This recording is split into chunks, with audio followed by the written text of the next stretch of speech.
Hello, and welcome back to Bedtime and Historian.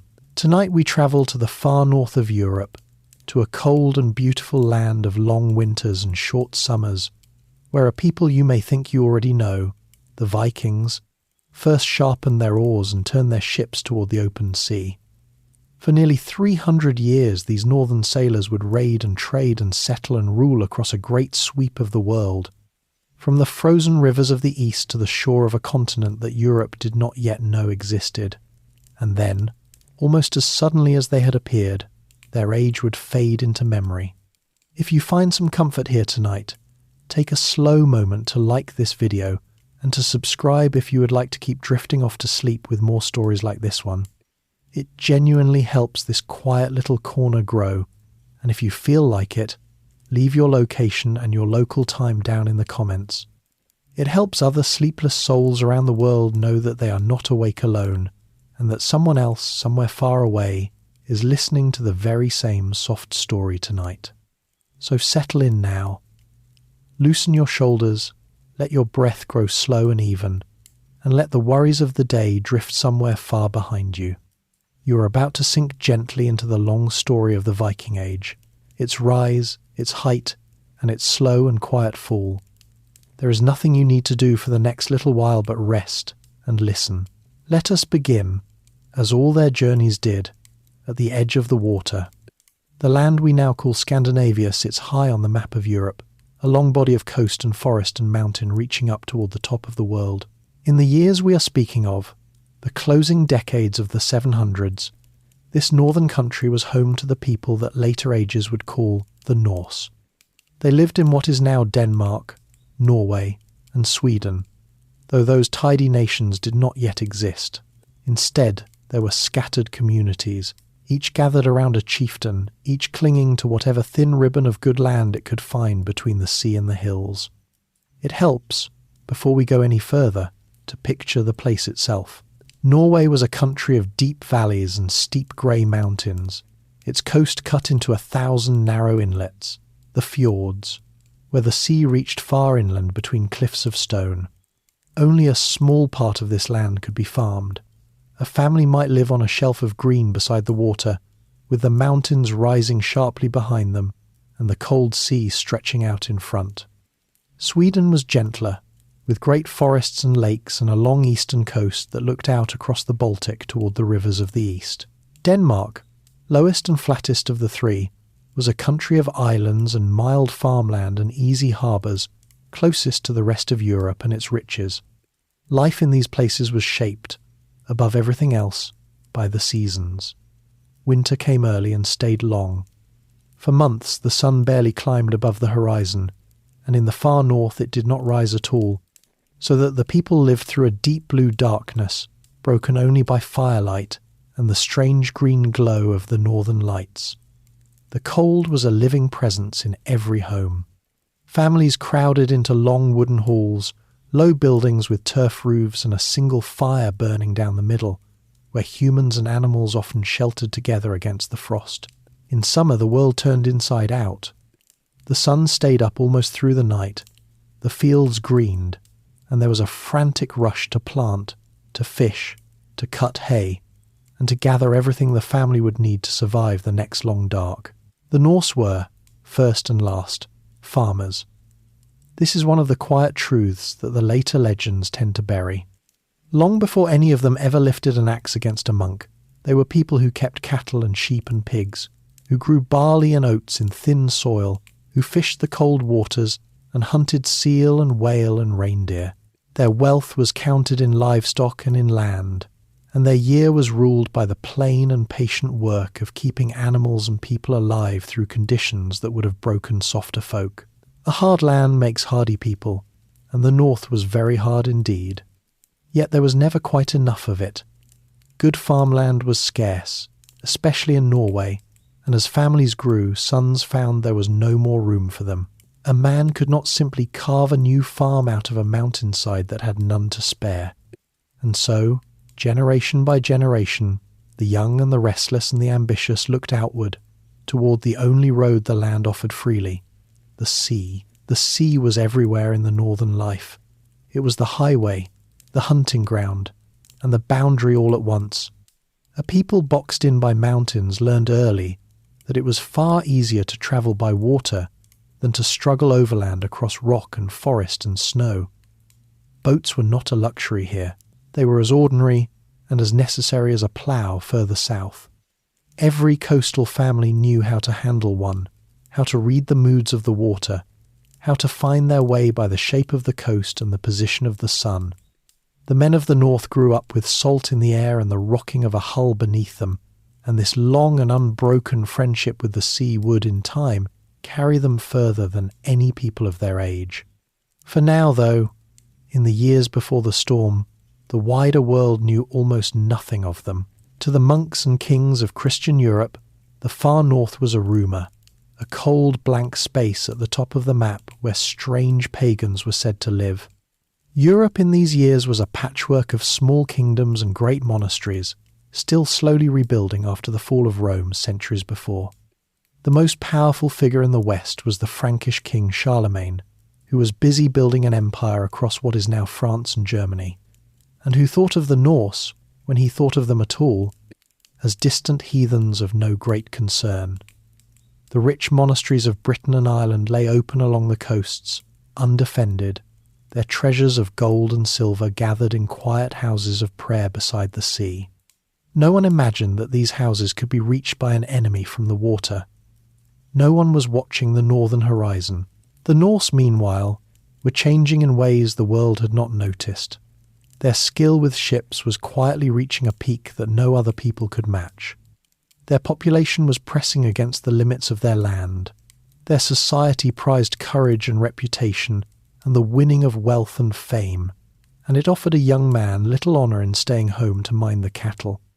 And spread out before them, just across the grey water, lay a Christian Europe that was wealthy, poorly defended, and entirely unprepared. All the pieces were in place. What was missing was only the first spark, the first bold crew to point their prow south and discover just how easy and how profitable the crossing could be. None of this appeared out of nowhere. The people who would burst upon the world in the closing years of the 8th century were the heirs of a long past that reached back many centuries before Lindisfarne. Their ancestors had lived in these northern lands since the retreat of the Great Ice, farming and fishing and slowly building the skills that their descendants would one day carry across the seas. In the centuries just before the raids, during the age that scholars call the Vendel period, the peoples of Scandinavia had grown steadily richer and more warlike, burying their chieftains with fine helmets and weapons, trading amber and furs southward along old routes that had once reached all the way to the Empire of Rome. The Norse were never quite as cut off as the horrified monks would later imagine. Word of the wealthy south, of its silver and its treasures and its holy houses, had been trickling north for generations along the quiet paths of trade. What had changed, in the years just before the storm broke, was that several slow currents came together at once. The northern population had grown until the good land could no longer comfortably hold all its sons. The skill of the shipwrights had reached a point where long ocean crossings were suddenly possible in a way they had not been for their grandfathers. And a warrior culture that prized bold deeds and rich plunder stood ready to seize whatever new possibilities the sea might offer. A people do not become raiders overnight. The Norse had been gathering the strength, the numbers, the ships, and the hunger for a very long time, and it needed only the right moment and the right example for all of it to spill outward across the water. That discovery was coming.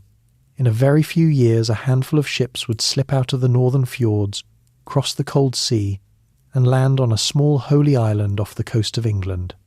And on that morning, the quiet north would announce itself to the world in a way that no one who lived through it would ever forget.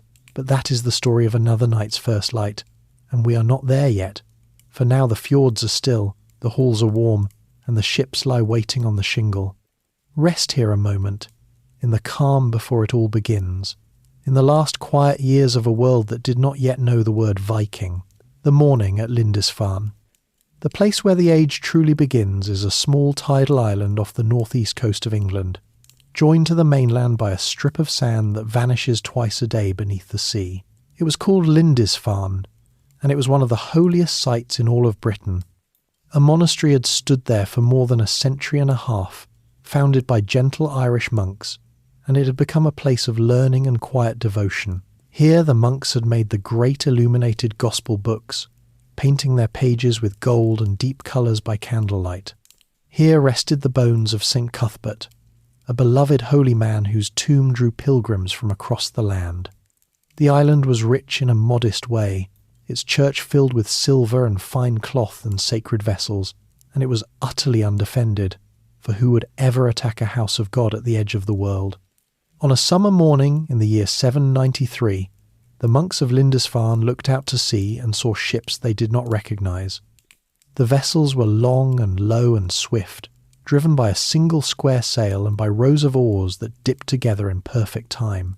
On their high curving prows some carried carved beasts. The monks would have watched with more curiosity than fear at first, for strange traders sometimes came to these shores. But these were not traders. As the hulls grinded up onto the shingle, armed men leapt into the shallows, dozens of them, carrying axes and swords and round painted shields, and they came up the beach at a run. What followed was over quickly, and it was merciless. The raiders poured into the monastery and took whatever they could carry. They stripped the altar of its silver, seized the holy vessels, tore the jewelled covers from the gospel books, and gathered up every object of value they could find. Monks who tried to stop them were cut down where they stood. Others were seized and dragged back toward the ships to be sold far away as slaves. Some, we are told, were driven into the sea and drowned. The attackers did not linger. Within hours they had loaded their plunder and their captives, pushed their ships back into the water, and were gone over the horizon as suddenly as they had come, leaving smoke rising from the ruined church and the survivors trembling among the dead. To us, looking back across so many centuries, it was one small raid on one small island. But to the people of that time it was something close to the end of the world. The news travelled across Britain and then across the sea to the court of Charlemagne, and everywhere it landed it struck the same note of disbelief and horror. A learned English monk named Alcuin, who was then serving at the Frankish court far away, wrote letters that still survive, and in them we can hear the raw shock of the moment. Never before, he wrote, had such a terror appeared in Britain as this that they now suffered from a pagan people. Never was it thought that such an attack could be made from the sea. The church of St. Cuthbert, he lamented, was spattered with the blood of the priests of God, stripped of all its ornaments, and given as a prey to pagans. Part of what made it so terrible to them was not only the violence but the target. In the Christian mind of that age, a monastery was sacred ground, protected by God himself, the last place on earth an enemy would dare to touch. That these strangers had fallen upon a holy island and butchered monks at their prayers seemed to overturn the natural order of things. Many believed it must be a punishment sent from heaven for the sins of the people. Alcuin himself half suspected as much, and he urged the English to mend their ways. It did not occur to him, or to anyone, that the true explanation was far simpler. The raiders were not agents of divine anger. They were men from the north who had discovered that a monastery by the sea was a storehouse of treasure, guarded by unarmed men who could not fight back, and that a fast ship could take that treasure and be gone before any help could possibly arrive. For the Norse, Lindisfarne was not a beginning so much as a revelation. It proved something that changed everything that came after. It proved that the wealthy lands to the south were open to anyone bold enough and skilled enough to reach them by water. The plunder those first raiders carried home, the silver and the fine goods and the price paid for their captives, would have been wealth beyond what most of them could ever have earned, from a lifetime of farming thin northern soil. And when they returned to their villages and told the tale, and showed what they had brought back, they lit a fire in the imagination of every ambitious young man who heard it. Others would want to try their own luck. The word would spread from fjord to fjord. And so it did. The very next year raiders struck again, this time at the monastery of Jarrow further down the coast. Though here they met stiffer resistance and some were killed. The year after that they fell upon the holy island of Iona, off the coast of Scotland, another jewel of the early church, and they would return to Iona again and again in the years to come, until at last the monks gathered up the relics of their founder and fled inland for good. Ireland, with its many rich and isolated monasteries, soon felt the same lash. What had seemed at first like a single bolt from a clear sky was revealed, season by season, to be the leading edge of something much larger, a rising tide that would keep coming for generations. It is worth pausing here to notice how the world looked from the two different shores. To the monks and villagers of Britain and Ireland, these attacks were pure catastrophe, a horror that came without warning and without reason, striking the innocent and the holy. To the raiders themselves, the very same acts were something like a great and glorious adventure, a way for a poor man to become rich, and a young man to win a name that would be spoken with respect around the fire for the rest of his life. Both of these truths live side by side in the same events. It is one of the strange things about this whole age, that the people we remember as fearsome sea-wolves thought of themselves not as monsters, but simply as bold men seeking their fortune, doing what daring men had always done. There is no record of the names of the men who raided Lindisfarne that morning. No way to know which fjord they came from, or what became of them afterward. They stepped onto the beach out of the northern mist, did their terrible work, and vanished back into it. But they had opened a door. Behind them, waiting in the harbours of Scandinavia, were thousands more like them and better organised and hungrier still. The 3 centuries of the Viking Age had begun, and the small holy island where it started would never again feel entirely safe. There is a bitter irony in why these holy places were so terribly exposed. The monks had chosen their islands and their remote headlands precisely because they were cut off from the world, quiet places apart where they could pray without the distractions of ordinary life. What made them perfect for contemplation made them perfect for plunder, for they were isolated, lightly populated, and entirely unguarded, and they had gathered within their walls the offerings of generations, gold and silver given to God by kings and nobles seeking the salvation of their souls. To a raider, a monastery was a treasure house with the doors left standing open and no one at all to defend it. Nor did any strong hand rise up to protect them. The kingdoms of Britain were divided, and their rulers were preoccupied with their own quarrels, and the coasts were long and the ships came without warning, so that by the time any lord could gather his men, the raiders were already back at sea. The monks themselves could only pray, record the horror in trembling ink, and when the raids at last grew too frequent to bear, abandon their exposed houses altogether and carry the bones of their saints inland to safety. Slowly a shadow of fear settled along every coast within reach of the northern ships, a dread of the strange sail on the horizon that would hang over the shores of Christendom for the better part of 300 years. Sleep now, and carry with you the picture of those low ships sliding up onto the sand in the grey light of a summer dawn, and of a whole continent about to learn a new fear, who the Northmen really were. Before we follow the raids as they spread, it is worth spending a quiet while getting to know the people behind them, because almost everything you may picture when you hear the word Viking is at least partly wrong. The image most of us carry, of a snarling warrior in a helmet crowned with 2 great curling horns, is one of the most stubborn falsehoods in all of history. No Viking ever wore such a thing. Horns on a helmet would be worse than useless in a real fight, a handle for an enemy to grab, a snag waiting to happen. Not a single horned helmet has ever been dug from a Viking grave. The image comes instead from a costume designer working on a German opera in the 1870s, who dressed his singers in horned helmets to make them look wild and ancient, and the picture proved so striking that it stuck to the real Norsemen forever after. It is a small thing, but it tells you how much of what we think we know about them was invented long after they were gone. So let us set the horns aside and look at the truth. The very word Viking is a useful place to begin. In the Old Norse tongue, it was not really the name of a people at all. To go Viking meant to go on a sea journey in search of plunder or trade. It was something a man did, not something he was. The great majority of the people of Scandinavia never went Viking at all.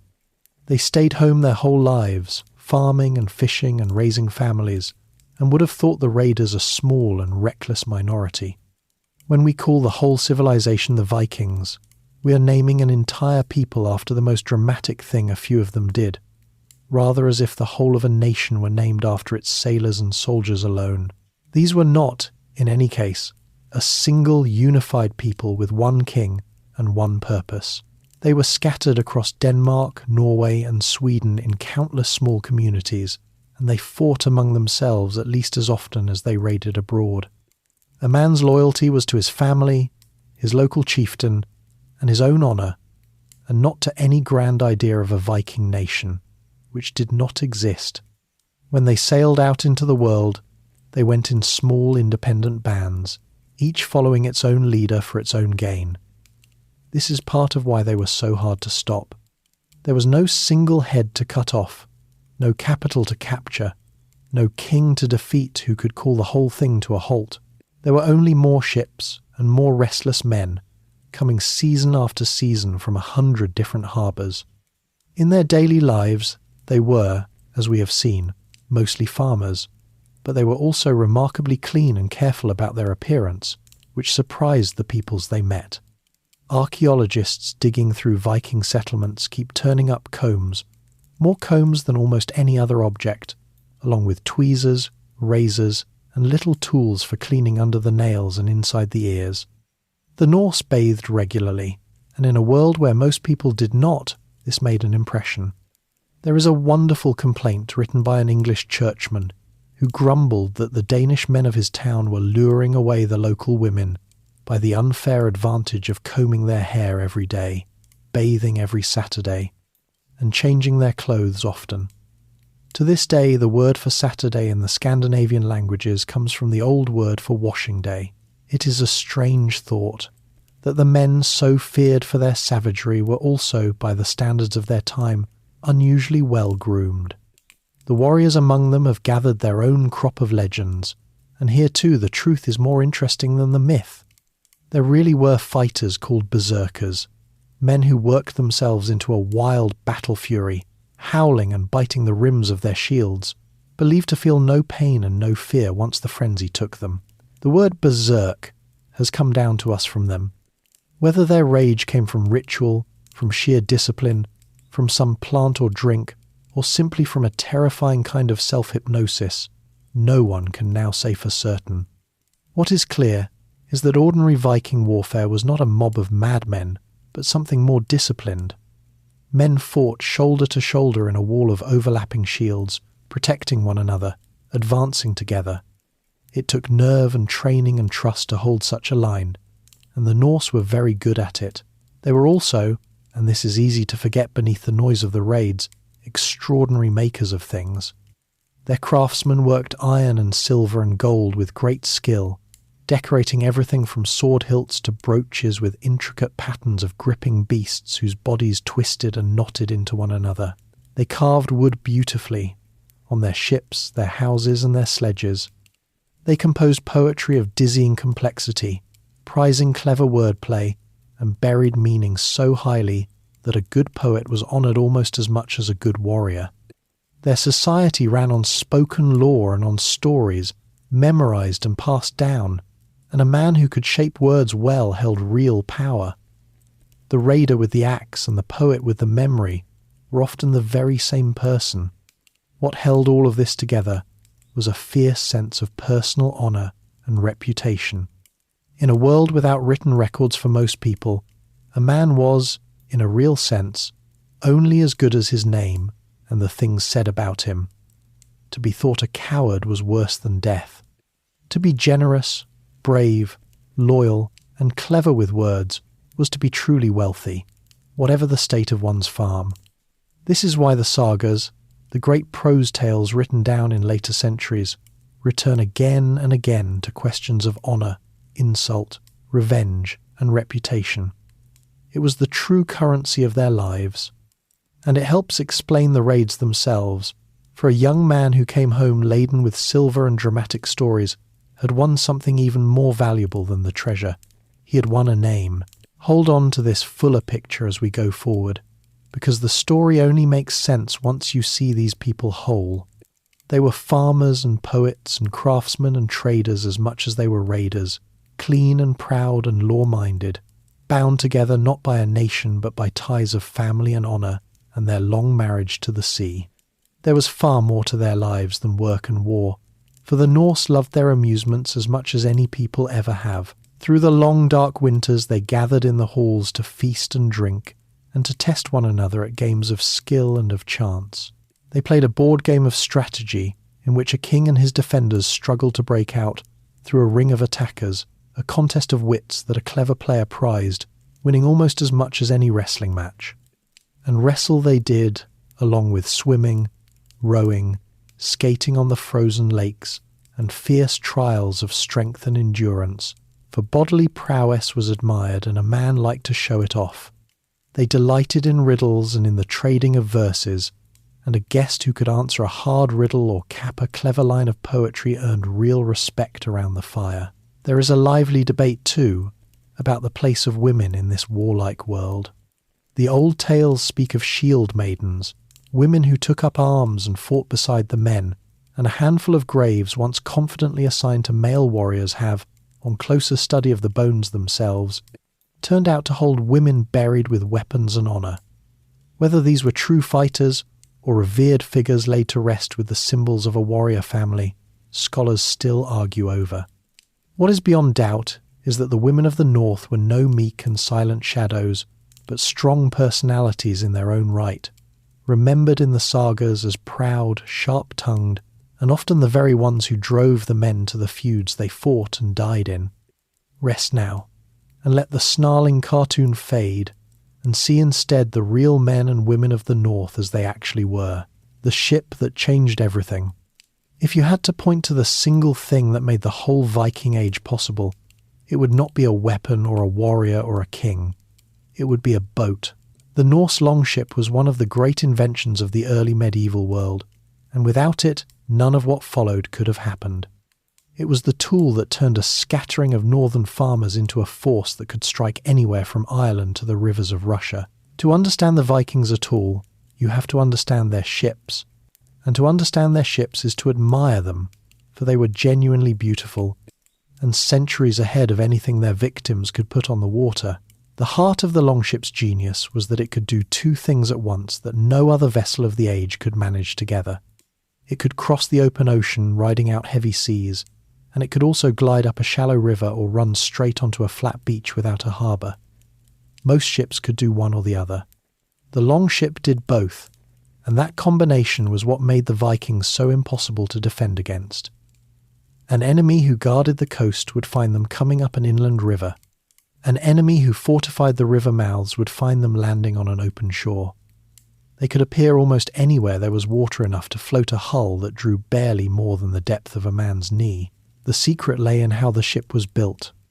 The Norse used a method we now call clinker construction, in which the hull was made of long, overlapping planks, each one riveted to the one below it, forming a shell that was light, flexible, and strong.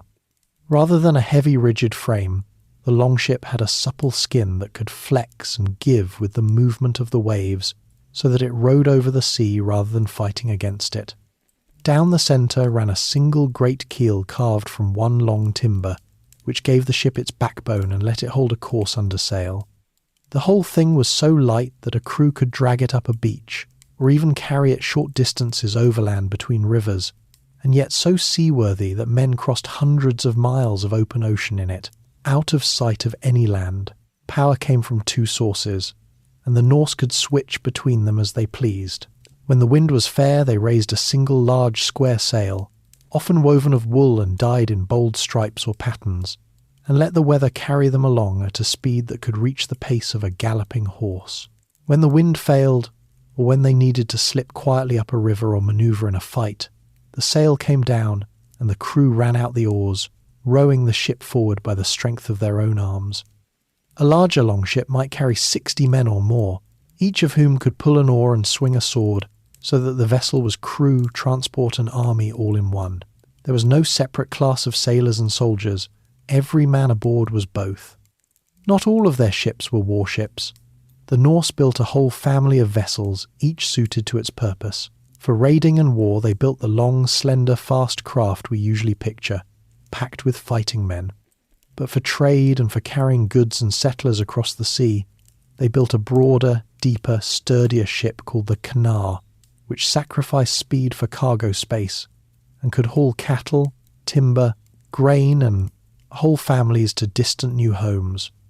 It was the humble Cnut, even more than the glamorous warship, that carried the Norse to Iceland, to Greenland and beyond, and that moved the great tides of goods on which their wealth truly rested. The raiders got the fame, but the traders in their fat little cargo ships did much of the lasting work. Steering these vessels across trackless open water, with no compass and no charts, called for a kind of seamanship that seems almost magical to us now. The Norse navigators read the world around them like a book. They watched the sun by day and the stars by night, judged their latitude by how high the noon sun climbed, noted the direction of the prevailing winds and the run of the waves. They followed the flight of seabirds, which returned to land at evening, and watched for the greenish tint that clouds take on when they pass over ice or shallow water. Some accounts speak of a sunstone, a crystal that could reveal the position of the sun through cloud and fog, though scholars still argue over exactly how it worked. Above all, they carried in their heads a vast memory of coastlines, currents and landmarks, knowledge passed down from older sailors, so that an experienced captain could find his way across the northern seas by signs that a stranger would never even notice. The Norse loved their ships beyond mere usefulness. They gave them names, decorated their prows with fierce carved animal heads meant to frighten enemies and evil spirits, and cared for them with real devotion. And when a great chieftain or a wealthy woman died, the highest honour of all was sometimes to be buried in a ship, laid to rest inside the hull with weapons and treasure and provisions for the journey to the next world. It is from a few of these ship burials preserved by chance in wet clay that we know so much about how the vessels were made, for the timbers survived where everything else rotted away. Standing before one of these recovered ships today, with its graceful curved lines and its supple overlapping planks, it is easy to feel what the Norse felt, that here was something not just useful but close to alive. So picture the fleet setting out from the fjords, sails filling with the northern wind, oars ready for when it dropped, prows carved into the shapes of dragons and serpents, each ship carrying its crew of farmer warriors toward whatever fortune the sea might bring. This was the machine that carried the whole age. Everything else, the raids and the settlements, the trade and the kingdoms, all of it rode on the water in these slender wooden hulls. We are fortunate to be able to see these ships with our own eyes, for a few of them have survived almost whole. From the wet blue clay of Norway, diggers have lifted vessels buried more than 1,000 years ago as the tombs of great persons, their timbers preserved by the airless mud. One of them, richly carved from stem to stern, had served as the burial ship of a woman of the very highest rank, laid to rest with a wealth of goods for her journey into the next world. Another, longer and sturdier, showed exactly how a true seagoing vessel of the age was built. Standing before these recovered hulls today, a person can trace every overlapping plank and every iron rivet, and marvel at the patience and skill that went into them. For a longship was a costly and demanding thing to make. It swallowed whole stands of good straight timber, thousands of iron rivets forged one at a time, and a great sail that might take a single household years of spinning and weaving to produce from the wool of many sheep. It called for master shipwrights, whose knowledge was won over a lifetime and handed down from father to son. And for all their beauty, these vessels were dangerous. The northern seas were cruel and unforgiving, and many a crew that set out with high hopes was never seen again, swallowed by storms far from any shore. The Norse understood this risk perfectly well, and they sailed out anyway, for the sea was at once their road to fortune and, often enough, their grave. Rest now, and let the steady rhythm of the oars carry you, dip and pull, out across the calm, dark sea toward the story still to come. Farms, gods, and the order of life. While the raiders were away winning silver and fame, life in the north went on in its old slow rhythm, and it is worth stepping ashore now to see how that life was ordered, for it shaped everything the Norse did. Their world was built around the farm and the family, and it was divided, quite openly, into ranks. At the top stood the jarls, the nobles and great chieftains, men of wealth and warriors of standing who owned broad lands, commanded ships, and led others in war and in peace. A jarl kept a hall full of followers, rewarded them with feasting and gifts and treasure, and in return expected their loyalty and their swords. These were the men whose names filled the poems, who could raise a fleet and whose quarrels could shake a whole region. Beneath them, and forming the great backbone of society, were the carls, the free farmers, and it was among these ordinary free men that most Norse people lived their lives. A carl owned his own farm, however small, kept his own animals, bore his own weapons, and had a voice and a vote in the assembly of his district. He was no one's servant. He could speak at the thing, marry as he chose, and pass his land to his children. This broad class of proud, independent, land-holding farmers gave Norse society much of its stubborn, self-reliant character. For a free man answered to no lord in the way that a peasant further south answered to his. Below the carls, though, lay a third rank, without which the picture is not complete: the thralls, the slaves. Slavery was woven deep into Norse life. Thralls did the hardest and dirtiest labour on the farms, and they had almost no rights at all, being counted as property to be bought, sold, or given away. Many were captives taken in the very raids we have been following, dragged from monasteries and villages across the Christian lands, which is a sober reminder of what those adventures meant for the people on the receiving end. A great part of the wealth the Vikings gathered was measured not in silver, but in human beings. The texture of daily life differed sharply across these ranks, but certain things were shared by all. People lived in long timber or turf houses built around a central hearth, where the fire burned day and night for warmth, light and cooking, and where the smoke drifted up through a hole in the roof. In the long dark of winter, families gathered close in these smoky halls, and the wealthier the household, the longer and finer the hall, and the more followers it could feast. Their food was hearty and plain.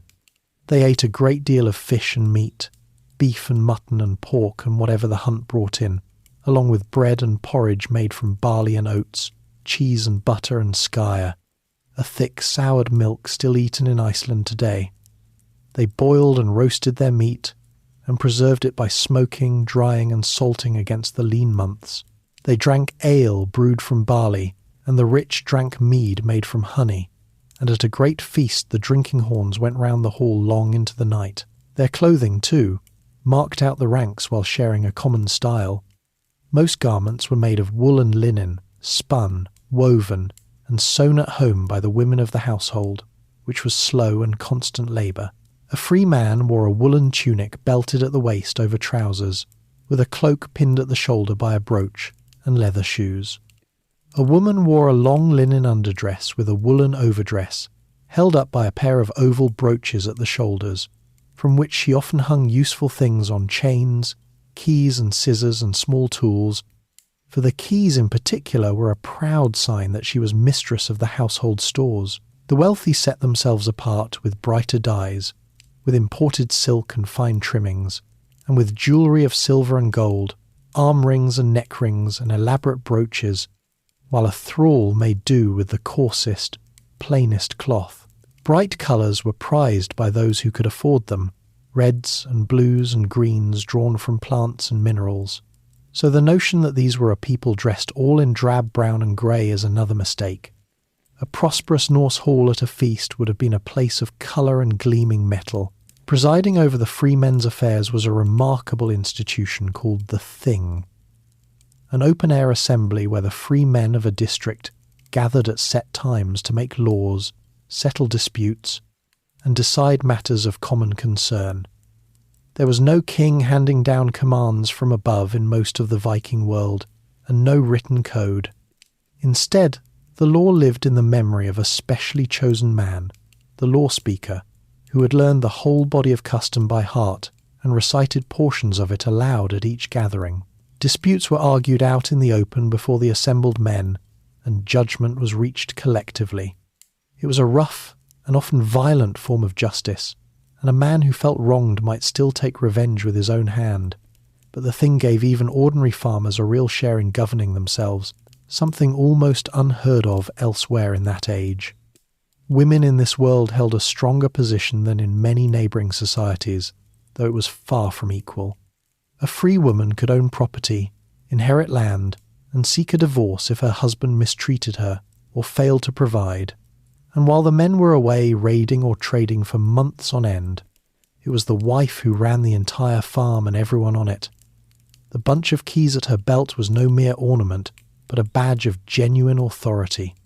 Women could not speak at the thing or hold office, yet within the household, and in matters of family honour, their influence was real and respected, and some rose to great prominence as wealthy landholders in their own right. Over all of this life stretched the old religion, a rich web of gods and spirits and fate. The Norse worshipped many gods, and 3 stood out above the rest. Odin, the one-eyed god of wisdom, war, poetry and magic, who had given his own eye for knowledge and who gathered slain warriors into his hall of Valhalla. Thor, the red-bearded god of thunder, strong and blunt and dependable, who swung his great hammer against the giants and was the special friend of ordinary farmers and sailors. And Freya, the goddess of love, fertility and abundance, who was also, tellingly, connected with war and the choosing of the dead. Around these great figures swarmed a host of lesser beings, giants and elves and dwarves, and beneath everything ran the iron idea of fate, that a man's destiny was already woven and could not be escaped, so that the only thing truly within his power was how bravely he met it. That belief, that death comes when it comes and courage is all a man can control, lay near the very heart of who these people were, and it followed them onto every beach they ever stormed. The religious life of these people was not only a matter of which gods they named, but of a whole calendar of ritual woven through the turning of the year.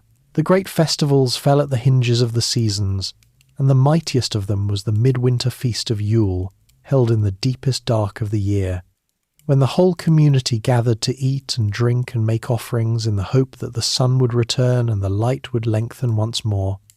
At these gatherings the people held sacrifices, called bloat, in which animals were offered to the gods and the blood was sprinkled about to bless the hall and all who sat in it, after which the meat was cooked and shared in a great feast, so that worship and celebration were one and the same act. Alongside the keepers of this old religion moved stranger figures. There were seeresses, wandering women believed to hold the gift of prophecy, who would be received with honour and seated on a high platform to fall into a trance and foretell what the coming season held for the harvest and the people. And there were the skalds, the court poets who held a place of real importance, composing intricate verses in praise of kings and heroes and preserving in living memory the deeds that would otherwise have been forgotten.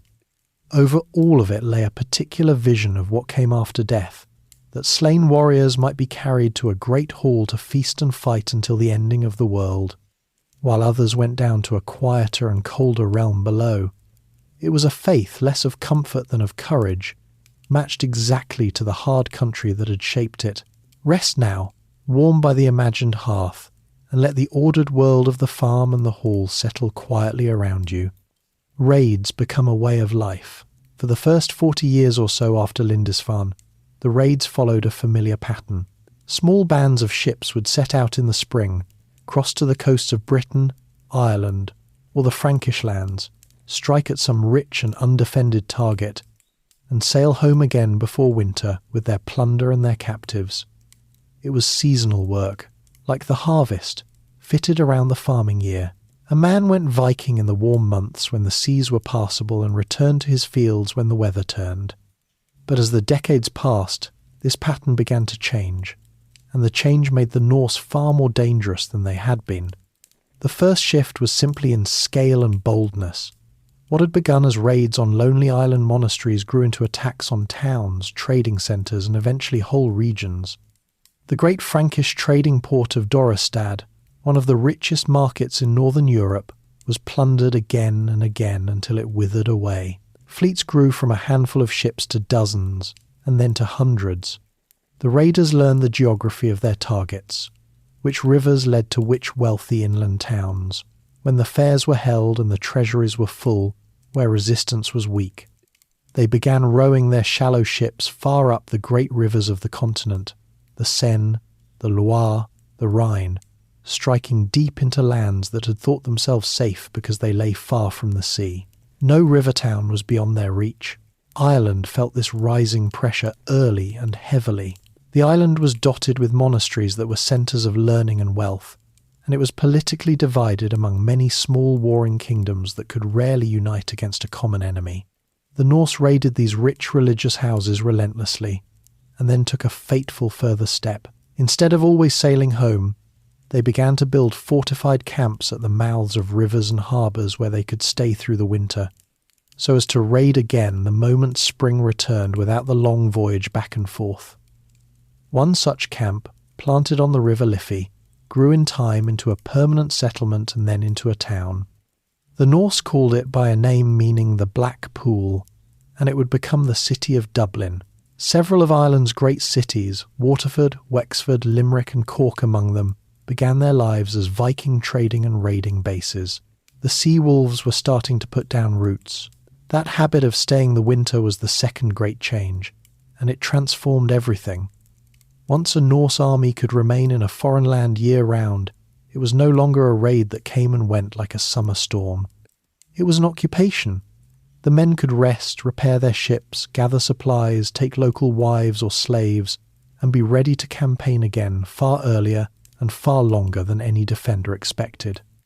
A kingdom might survive a raid that lasted a few weeks, but an army that settled in and simply refused to leave was a threat of an entirely different order. And increasingly the Norse came not merely to rob, but to demand payment, offering to go away, or at least to stop burning, in exchange for great weights of silver. These payments, later remembered by a grim name that meant Dane money, taught the raiders that a frightened kingdom would sometimes hand over more treasure to be left in peace than they could ever have seized by force, which only encouraged them to come back and ask again. The Frankish Empire, which under Charlemagne had seemed so mighty, proved especially vulnerable once that great ruler was gone. After his death, his empire was divided among quarrelling heirs and grandsons, and a realm at war with itself could not organise a steady defence of its long coasts and rivers. The Norse read this weakness perfectly and exploited it without mercy, sailing up the rivers to sack town after town. In time, a Viking fleet would even row up the Seine to lay siege to Paris itself, and more than once the Frankish rulers chose to buy them off with enormous payments of silver rather than fight, which was a confession of just how thoroughly the balance had shifted. A united empire might have swept the raiders from its rivers. A divided one could only pay and pray and suffer. Britain, meanwhile, was not one country but several.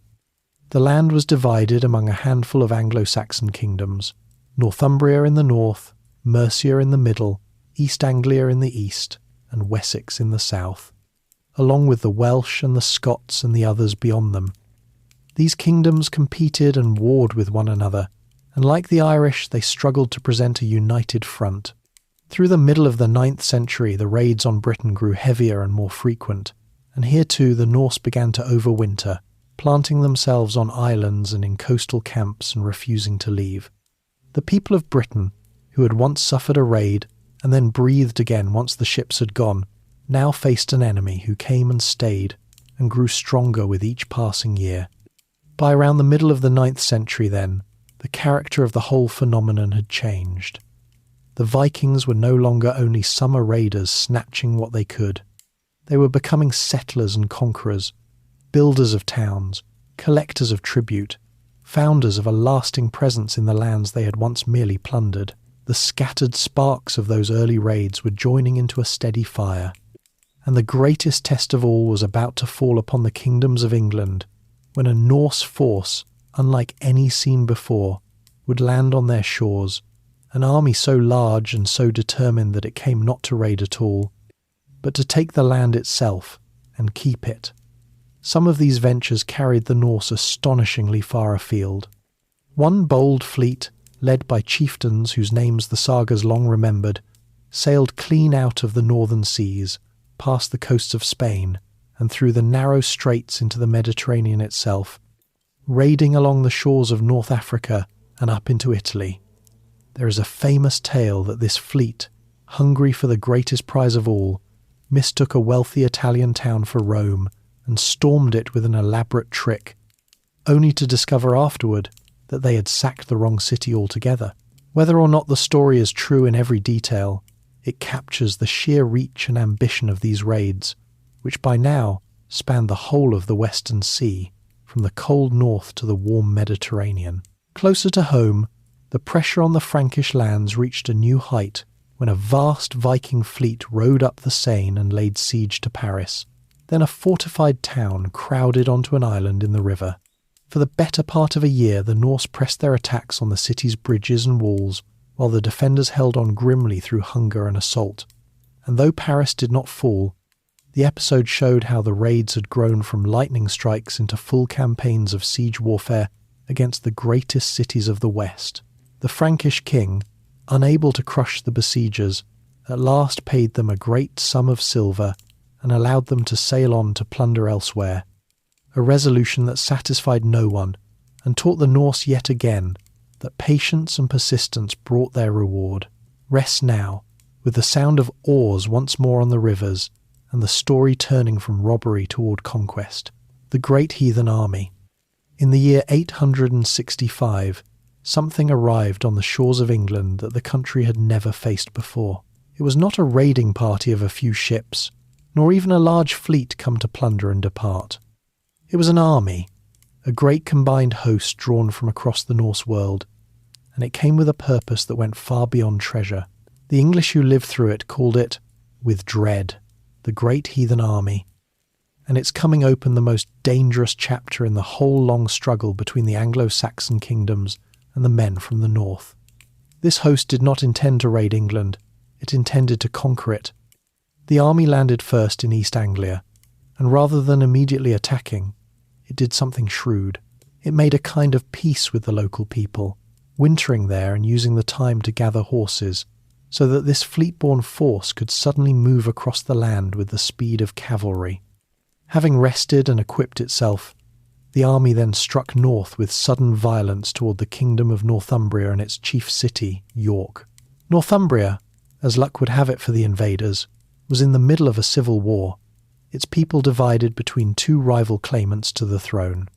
The Norse fell upon this divided kingdom and took York, and when the two Northumbrian rivals at last patched up their quarrel and joined forces to retake the city, they were both killed, and their armies shattered. Northumbria, one of the four great kingdoms of England, had fallen in a single stroke, and the Norse set up a puppet ruler to govern it for them. Behind the army, according to the later sagas and chronicles, stood the sons of a half-legendary Viking named Ragnar Lothbrok, and chief among them a leader remembered as Ivar, called the Boneless, a nickname whose true meaning has puzzled people ever since.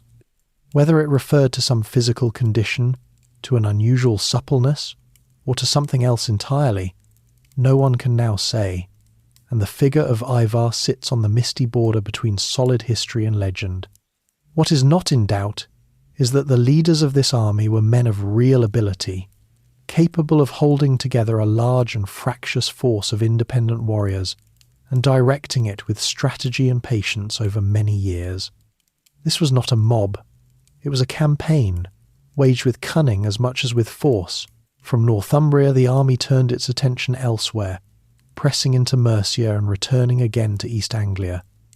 It was here that one of the most famous episodes of the whole invasion took place. The king of East Anglia, a young man named Edmund, stood against the invaders and was defeated and killed. Later tradition holds that he was captured, and when he refused to renounce his Christian faith or rule as a puppet under heathen masters, was tied to a tree, shot through with arrows, and beheaded. Whatever the exact truth of his death, Edmund was soon remembered as a martyr and a saint, and the place where his remains came to rest grew into a great centre of pilgrimage that still bears his name, Bury St. Edmunds. His killing shows the pattern of these years with brutal clarity. One by one, the ancient kingdoms of England were being conquered, their kings killed or made into servants, their independence extinguished. By the early 870s, the situation for the English was very nearly hopeless. Northumbria was gone, East Anglia was gone. Mercia, the great Midland kingdom, was crumbling, its king driven into exile overseas and its lands parcelled out. Part of it taken under direct Norse control, and part left to a puppet who ruled at the invader's pleasure. 3 of the 4 great Anglo-Saxon kingdoms had been swept away in less than a decade. Everywhere the old order was collapsing, and the Norse were settling onto the conquered land, dividing it up among themselves to farm, turning conquest into permanent possession. It seemed only a matter of time before the whole of England fell under the rule of the men from the north, and the English as an independent people passed out of history altogether. There remained just one kingdom still standing, the southern realm of Wessex, and it now faced the full weight of the Norse army alone.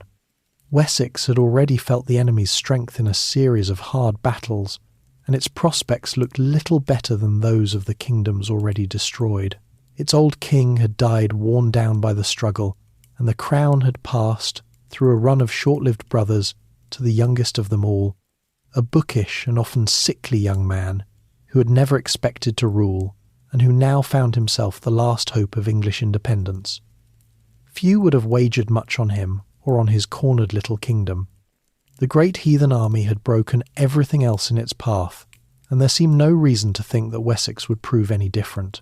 And yet it was here, at the very edge of disaster, that the tide of the whole story was about to turn. The young king of Wessex would prove to be something no one expected, a leader of patience, courage, and deep cunning, who would be beaten and driven into hiding, and yet refuse to give up, and who would, in the end, do what no other English ruler had managed, and stop the seemingly unstoppable army in its tracks. His name was Alfred, and history would give him a title granted to no other English king. But that struggle, with its low point in a cold marsh and its turning at a place called Eddington, belongs to the next stretch of our story. Behind the cold record of conquest ran a current of dark legend that the Norse themselves told to explain why the great army had come. According to the sagas, the sons of Ragnar had crossed the sea to avenge their father, who was said to have been captured by a Northumbrian king and put to a horrible death, cast into a pit of serpents, dying defiant and promising that his sons would come to take a terrible revenge. How much of this is history and how much later storytelling no one can now say, but it shows how the invaders wrapped their campaign in a tale of vengeance and destiny that gave it a meaning beyond mere plunder. The solid traces of the army, meanwhile, have been found in the English earth itself. At one of the places where the host is known to have wintered, diggers have uncovered the great ditch of its camp, and close by, a mass grave holding the jumbled bones of hundreds of people, many of them powerful men in the prime of life, gathered together in a way that speaks of a warrior host burying its dead far from home. Finds like these turn the words of the frightened chroniclers into something a person can almost touch, the physical shadow of that vast heathen army as it moved across the land, camping through the long winters, its thousands of warriors resting and repairing their gear before the next season's work of conquest. They were no legend. They had truly been there, and the ground still remembers them. Rest now, with England hanging in the balance and one small kingdom left to carry the whole weight of the fight. Alfred and the line in the mud. When Alfred came to the throne of Wessex in the year 871, he inherited a war that seemed all but lost. The great heathen army had devoured the other kingdoms, and now it turned the bulk of its strength against his. In the first years of his reign, Alfred fought battle after battle, winning some and losing more, and again he found that even when he beat the Norse in the field, he could not destroy them, for they simply withdrew behind their fortifications and waited. At times he was reduced to doing what the Franks had done, buying the enemy off with silver to gain a breathing space. It was a grinding, discouraging kind of war, and it wore Wessex down year by year. Then, in the depth of winter, when campaigning was supposed to be impossible and a king could feel reasonably safe, the Norse leader Guthrum launched a surprise attack. He struck suddenly at a royal estate where Alfred was staying, and the blow was so unexpected and so nearly successful that Alfred was forced to flee with only a small band of followers into the wild country of the Somerset marshes. This was the lowest point of his whole life. The King of Wessex, the last free English ruler, was a fugitive hiding in the reeds and mud of a watery wilderness, his kingdom overrun, his cause seemingly finished. It is to this desperate winter that the famous old legend belongs, the tale that Alfred, sheltering unrecognised in a peasant woman's hut, was scolded by her for letting her cakes burn on the fire, while his mind wandered over his ruined kingdom. The story is almost certainly a later invention, but it captured something true. The picture of a great king brought as low as a beggar, and enduring it. Yet Alfred did not despair, and this is the measure of the man. From a fortified refuge deep in the marshes, a place called Athelney, he gathered the threads of resistance. He sent out secret messengers to the men of the surrounding shires, calling them to arm themselves and to meet him at an appointed place when the time was right. And through the early months of the year 878, quietly and against all odds, the fugitive king rebuilt an army out of the loyal farmers and Thegans who still answered his call. When spring came, he emerged from hiding, gathered his forces at a stone that served as a known meeting point, and marched to face Guthrum's host in open battle at a place called Eddington. There, on that field, the long tide of Norse conquest in England finally broke. Alfred's army, fighting in the tight, disciplined shield wall, met the Norse and defeated them decisively, and this time the victory was complete enough to matter. The beaten Guthrum fled to his stronghold, and Alfred pursued and surrounded him and starved him into surrender. But what Alfred did next was as clever as his victory was hard won. He did not slaughter his defeated enemy.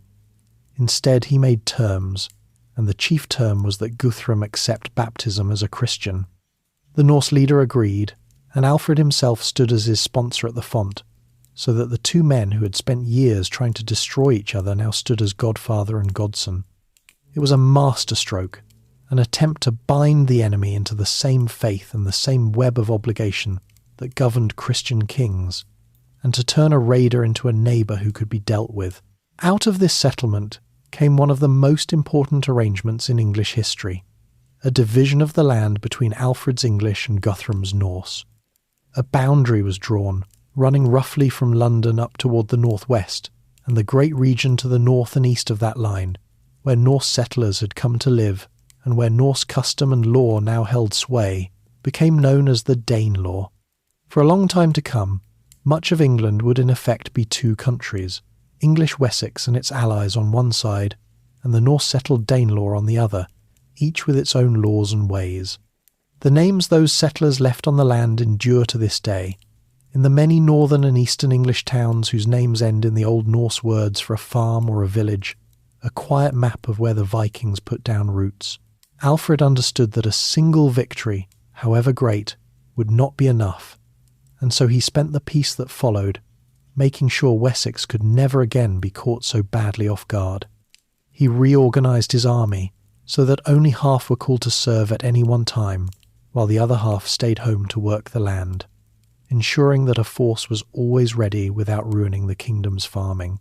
He built a network of fortified towns, called burghs, spaced across his kingdom so that no place was far from a stronghold, where people and goods could shelter, and from which soldiers could sally out, turning Wessex into a land that was genuinely difficult to invade. He even ordered the building of larger ships to meet the Norse at sea, an early seed of an English navy.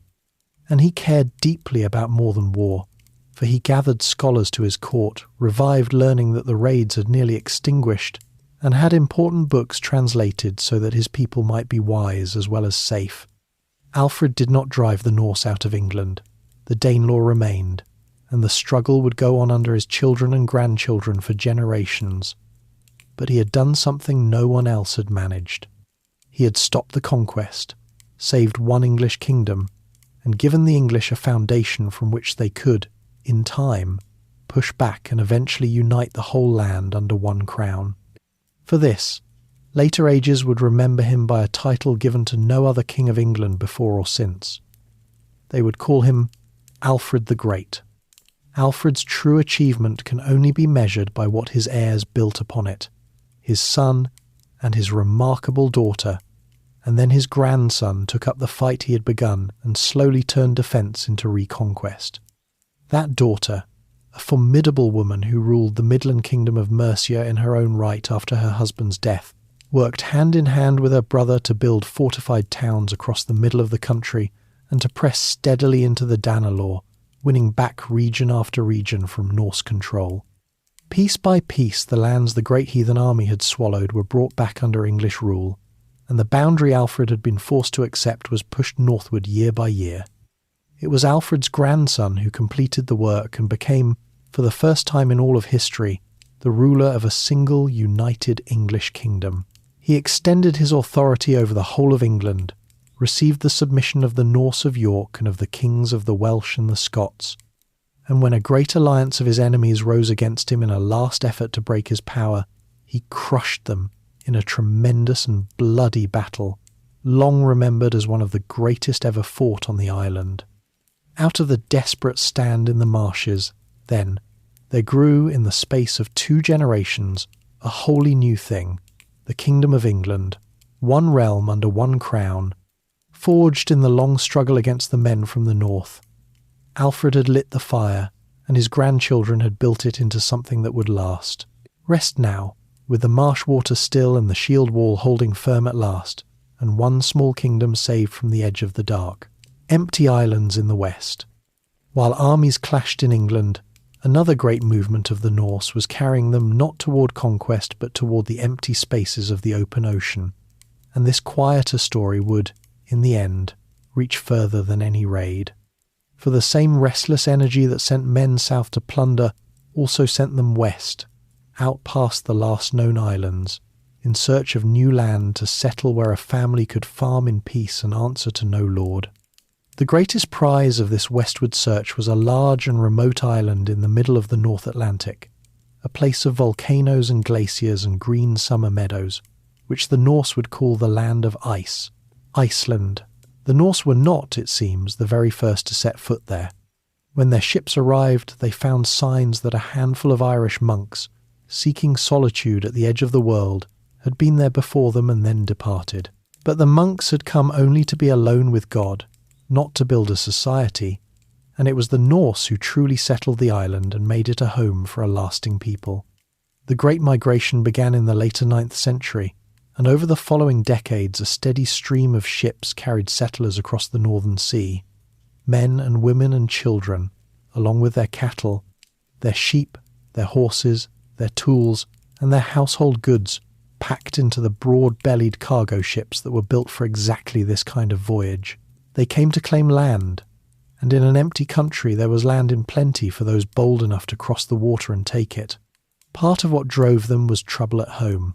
In these very years, the king Harald Fairhair was fighting to bring all of Norway under his single rule, crushing the independent chieftains one by one and forcing them to submit to him or lose everything. Many proud men who had governed their own districts for generations refused to bow to a king, and rather than live as subjects where they had once been masters, they gathered their families and followers and sailed away to Iceland, where no king ruled and a free man could be his own lord once more. So the settlement of Iceland was, in part, a flight of the stubborn and the independent, the very people least willing to bend, and this left its mark on the character of the society they built, for the society they made was a genuine novelty, a whole country with no king at all. Instead of a monarch, the Icelanders governed themselves through their assemblies, the local, things where disputes were settled and decisions made, and above them all a great national assembly, the Althing, which met once a year at a dramatic place of cliffs and open ground where the free men of the whole island gathered. There the law speaker recited the law from memory, cases were judged, feuds were settled or inflamed, Marriages were arranged, news was exchanged, and the business of a nation was carried on in the open air. This Althing, first gathered around the year 930, has a fair claim to be among the oldest continuing assemblies of its kind anywhere in the world, and it governed Iceland for centuries without any king ever setting foot as ruler on the island. It was a bold experiment in a people governing themselves, though it was far from peaceful, for without a strong central power to enforce the law, powerful families often settled their quarrels through blood feud, and the story of those feuds would later fill the great Icelandic sagas. Life on Iceland was hard and demanded everything the settlers had. The island was beautiful but harsh, and only its coastal fringes and valleys could support farming. The settlers raised sheep and cattle, cut hay through the brief summer to keep their animals alive through the long winter, fished the teeming seas, and gathered driftwood and the eggs and meat of seabirds. They quickly learned the limits of their new home. In their eagerness, they cut down much of the island's woodland for timber and fuel and to clear pasture, and the thin soil, once stripped of its trees, began to wash away, a lesson in how swiftly people can wear out a fragile land. Yet they endured and multiplied, and within a few generations Iceland held a thriving population with its own laws, its own literature, and its own fierce sense of identity. It is to these Icelanders that we owe an enormous debt, for they became the great memory keepers of the entire Norse world. In the calm centuries after they had turned Christian, Icelandic writers set down in their own language the sagas and histories and poems that preserve almost everything we know of Viking beliefs, legends, and deeds.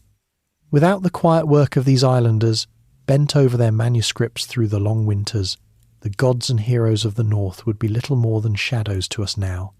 The raiders won the silver and the fame, but it was the settlers and their descendants in this remote and treeless land who saved the story itself from being forgotten. Chief among these keepers of memory was a man who lived in Iceland's later, Christian centuries, a powerful chieftain, law speaker, and writer of astonishing gifts. It was he, and others like him, who gathered up the scattered old poems and traditions and set them down in orderly books, composing among other things a careful guide to the ancient poetry that explained the myths of the gods, the making and the ending of the world, the deeds of Thor and Odin, so that later poets could still understand the old buried allusions. Without that patient labour, carried out on a remote island long after the gods had ceased to be worshipped, we would know almost nothing of the rich mythology of the North, and the tales of the great world tree, of the wolf that will one day swallow the sun, of the last battle at the ending of days, would have been lost to us forever. That same writer also set down a great history of the kings of Norway, drawing on the memorized verses of the old court poets, and it is from his pages that a large part of our knowledge of the whole age still flows. It is one of the quiet wonders of history that so much of what we know about these fierce pagan seafarers reaches us through the pens of their own Christian descendants, seated in turf-roofed halls on a treeless island in the middle of the ocean, writing by the light of the long summer evenings and the smoky lamps of winter. The very people the raiders had scattered to found this land became, generations on, the careful librarians of the entire Norse world. Had Iceland never been settled, or had its people never taken up the pen, the Viking Age would be little more to us now than a handful of horrified entries in foreign chronicles and a scatter of silent objects dug from the ground. And Iceland, remarkable as it was, proved to be not the end of the Norse road westward, but a stepping stone. From its shores, ships would push on again, across even wider and colder and more dangerous waters, toward lands that lay at the very rim of the known world and beyond it.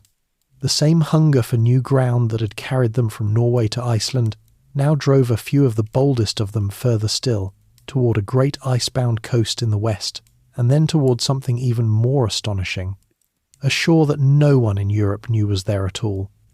The Norse did not stumble upon Iceland all at once, but found it in stages, and the old accounts preserve the names of the men who first sighted it. One was blown there by accident in a storm and called it a snowland. Another sailed around it and proved it to be an island. But the most colourful of these early explorers was a man remembered as Raven Floki, who set out deliberately to find the new land and carried aboard his ship 3 ravens, releasing them one by one to guide him and following the last bird as it flew straight toward the unseen coast.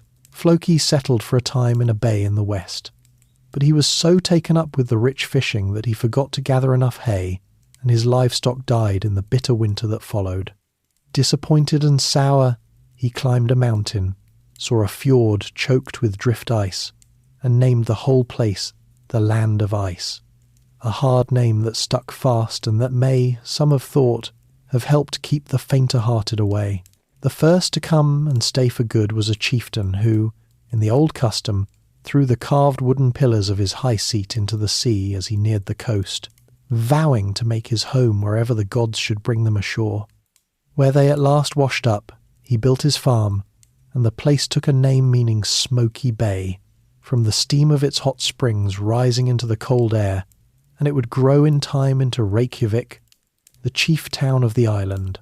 From such small and stubborn beginnings, one determined family at a time, an empty land in the middle of the ocean filled slowly with farms and people and the beginnings of a nation, rests now, with the Althing gathered on its plain of cliffs, and the western ocean waiting grey and vast beyond the edge of the settled world. Greenland and the edge of the world. The next leap westward was made by a man whose temper kept getting him into trouble. His name was Erik the Red, so called for the colour of his hair and beard, and some said, for the heat of his disposition. Erik had come to Iceland as a young man, but he was a quarrelsome sort, and after a series of violent disputes in which men were killed, he was outlawed from Iceland for 3 years, driven out to fend for himself. Rather than simply wait out his sentence, Erik decided to use the time to sail west and explore a great, cold, forbidding land that other sailors had glimpsed but never settled, lying far out across the water. For 3 years he explored its coasts and fjords, searching out the few spots green enough to support a farm, and when his exile ended he sailed back to Iceland to gather settlers for his discovery. Now Erik showed that he understood something about human nature. The land he had found was mostly a vast sheet of ice, bleak and unwelcoming, with only thin ribbons of grass along its southern fjords. A truthful name would have driven every possible settler away. So Erik gave it the most appealing name he could think of, calling it the Greenland, reasoning quite openly, as the old accounts tell us, that people would be far more willing to go there if it had an attractive name. It may be the earliest recorded example of a real estate developer dressing up a difficult property with a hopeful label, and it worked. A fleet of ships set out from Iceland carrying would-be settlers, and though many were lost or turned back in the storms of that hard crossing, enough arrived to plant 2 small colonies along the habitable fjords of Greenland's southwest coast.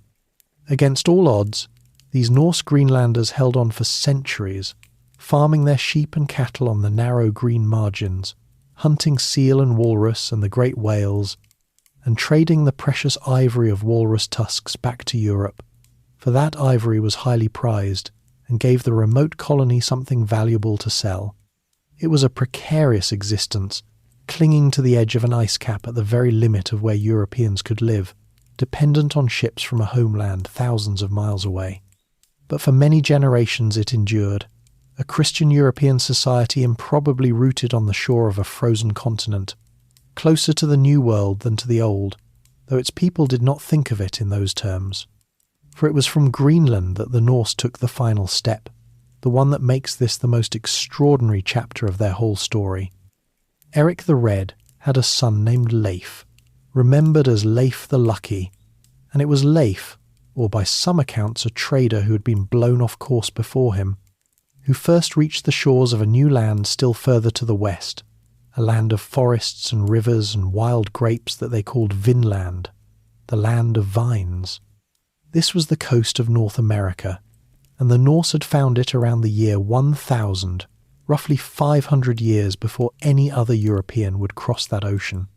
They had reached a continent whose existence was utterly unknown to the rest of the world, and they had done it in open wooden boats, navigating by the sun and the birds and the run of the sea. For a long time this Norse discovery of America was dismissed as mere legend, a boastful tale in the old sagas with no proof behind it.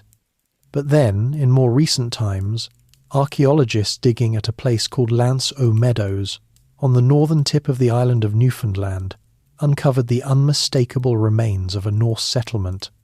The turf outlines of their long houses, their iron nails, a bronze pin of Norse make, tools for working iron and wood.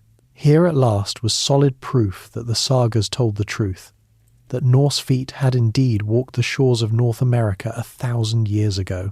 The site seems to have been a base camp, a place to repair ships and explore further down the coast, rather than a great permanent town. And that is the poignant heart of the Vinland story, for the Norse did not stay.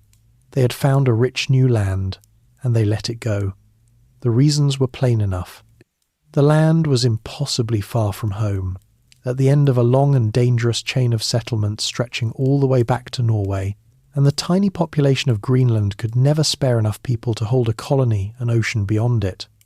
Worse, the new land was already inhabited by native peoples, whom the Norse called by a word that meant something like the wretches, and relations between the two soon turned to violence.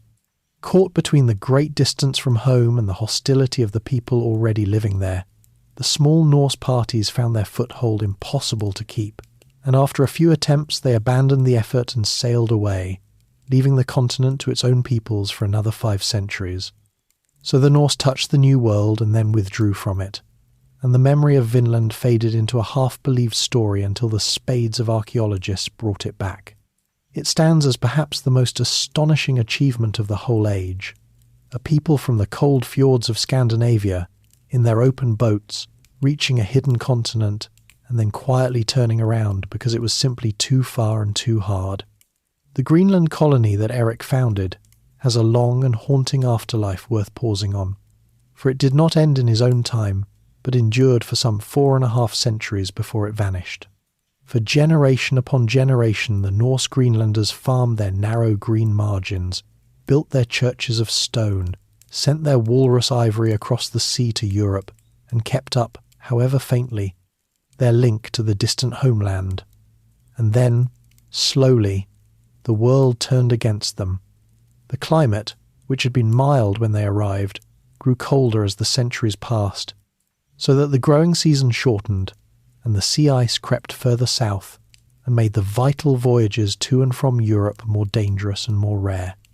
The market for their walrus ivory faded as other sources returned to the trade. Ships came less and less often, until at last they stopped coming altogether. What exactly became of the last Greenlanders is one of the quiet mysteries of history. The final written record we have of them is a note of an ordinary wedding held in one of their churches, and after that the silence closes in. When European ships at last found their way back centuries later, they discovered the settlements empty, the halls roofless, the fields gone back to wilderness, and no living soul to tell what had happened. Whether the last of them starved as the cold deepened, or gave up and sailed away, or were slowly worn down and lost, no one knows for certain to this day. Their long and stubborn stand at the very edge of the habitable world had simply ended, leaving only ruins on a frozen shore, a sober reminder of how thin the thread can be that ties a people to survival. Rest now, with the wild grapes ripening on an unknown shore, and the little wooden ships turning their carved prows back toward home across the empty western sea, the river road to the east. While the Norse of Norway and Denmark looked west and south toward Britain and Francia, the Norse of Sweden looked in a different direction entirely, toward the east, and there they wrote a chapter of the age that is far less famous, but every bit as remarkable. Instead of crossing open seas to raid monasteries, these Eastern Norsemen turned inland, into the vast river systems of what is now Russia and Ukraine, and used those rivers as highways deep into the heart of a continent. Where the Western Vikings are remembered for their axes, the Eastern ones are remembered as much for their trade goods and their scales, though they could fight ferociously when they chose. The peoples they met among the Slavs called them by a name that has echoed down the centuries, the Rus, and from that name, most historians believe, the country of Russia would eventually take its own. The land they entered was not empty like Iceland, but was thinly settled by Slavic and Finnic peoples, and it was laced with great slow rivers running south toward warm and wealthy seas. The Norse quickly grasped the possibilities. By rowing and sailing down these rivers, and by dragging their light boats overland across the stretches between one river system and the next, a determined crew could travel from the cold Baltic all the way to the Black Sea and the Caspian, and so reach the two greatest and richest civilizations of the age, the Christian Empire of Byzantium and the Muslim world of the Caliphate. Along these river roads the Rus established fortified trading posts that grew into towns, and two of these towns became great centres of power, Novgorod in the north and Kiev further south, which would become the seed of a mighty state. According to the old chronicles, the beginnings of that state were bound up with a Norse leader named Rurik, who was invited or who forced his way into ruling among the peoples of the north, and whose kinsmen extended their grip down the rivers to Kiev. Whatever the exact truth behind these misty tales, it is clear that a warrior and merchant elite of Norse origin came to rule over a largely Slavic population, and that over the generations the two blended together, the Norse rulers gradually adopting the Slavic language and customs of the far more numerous people they governed, until the distinction faded, and a new people and a new realm emerged. The land of the Rus was one of the great meeting places of the Viking Age, where North met South and the Norse world merged into the Slavic one. What drew the Rus down those rivers, above all, was trade, and the goods they carried were the products of the northern forests.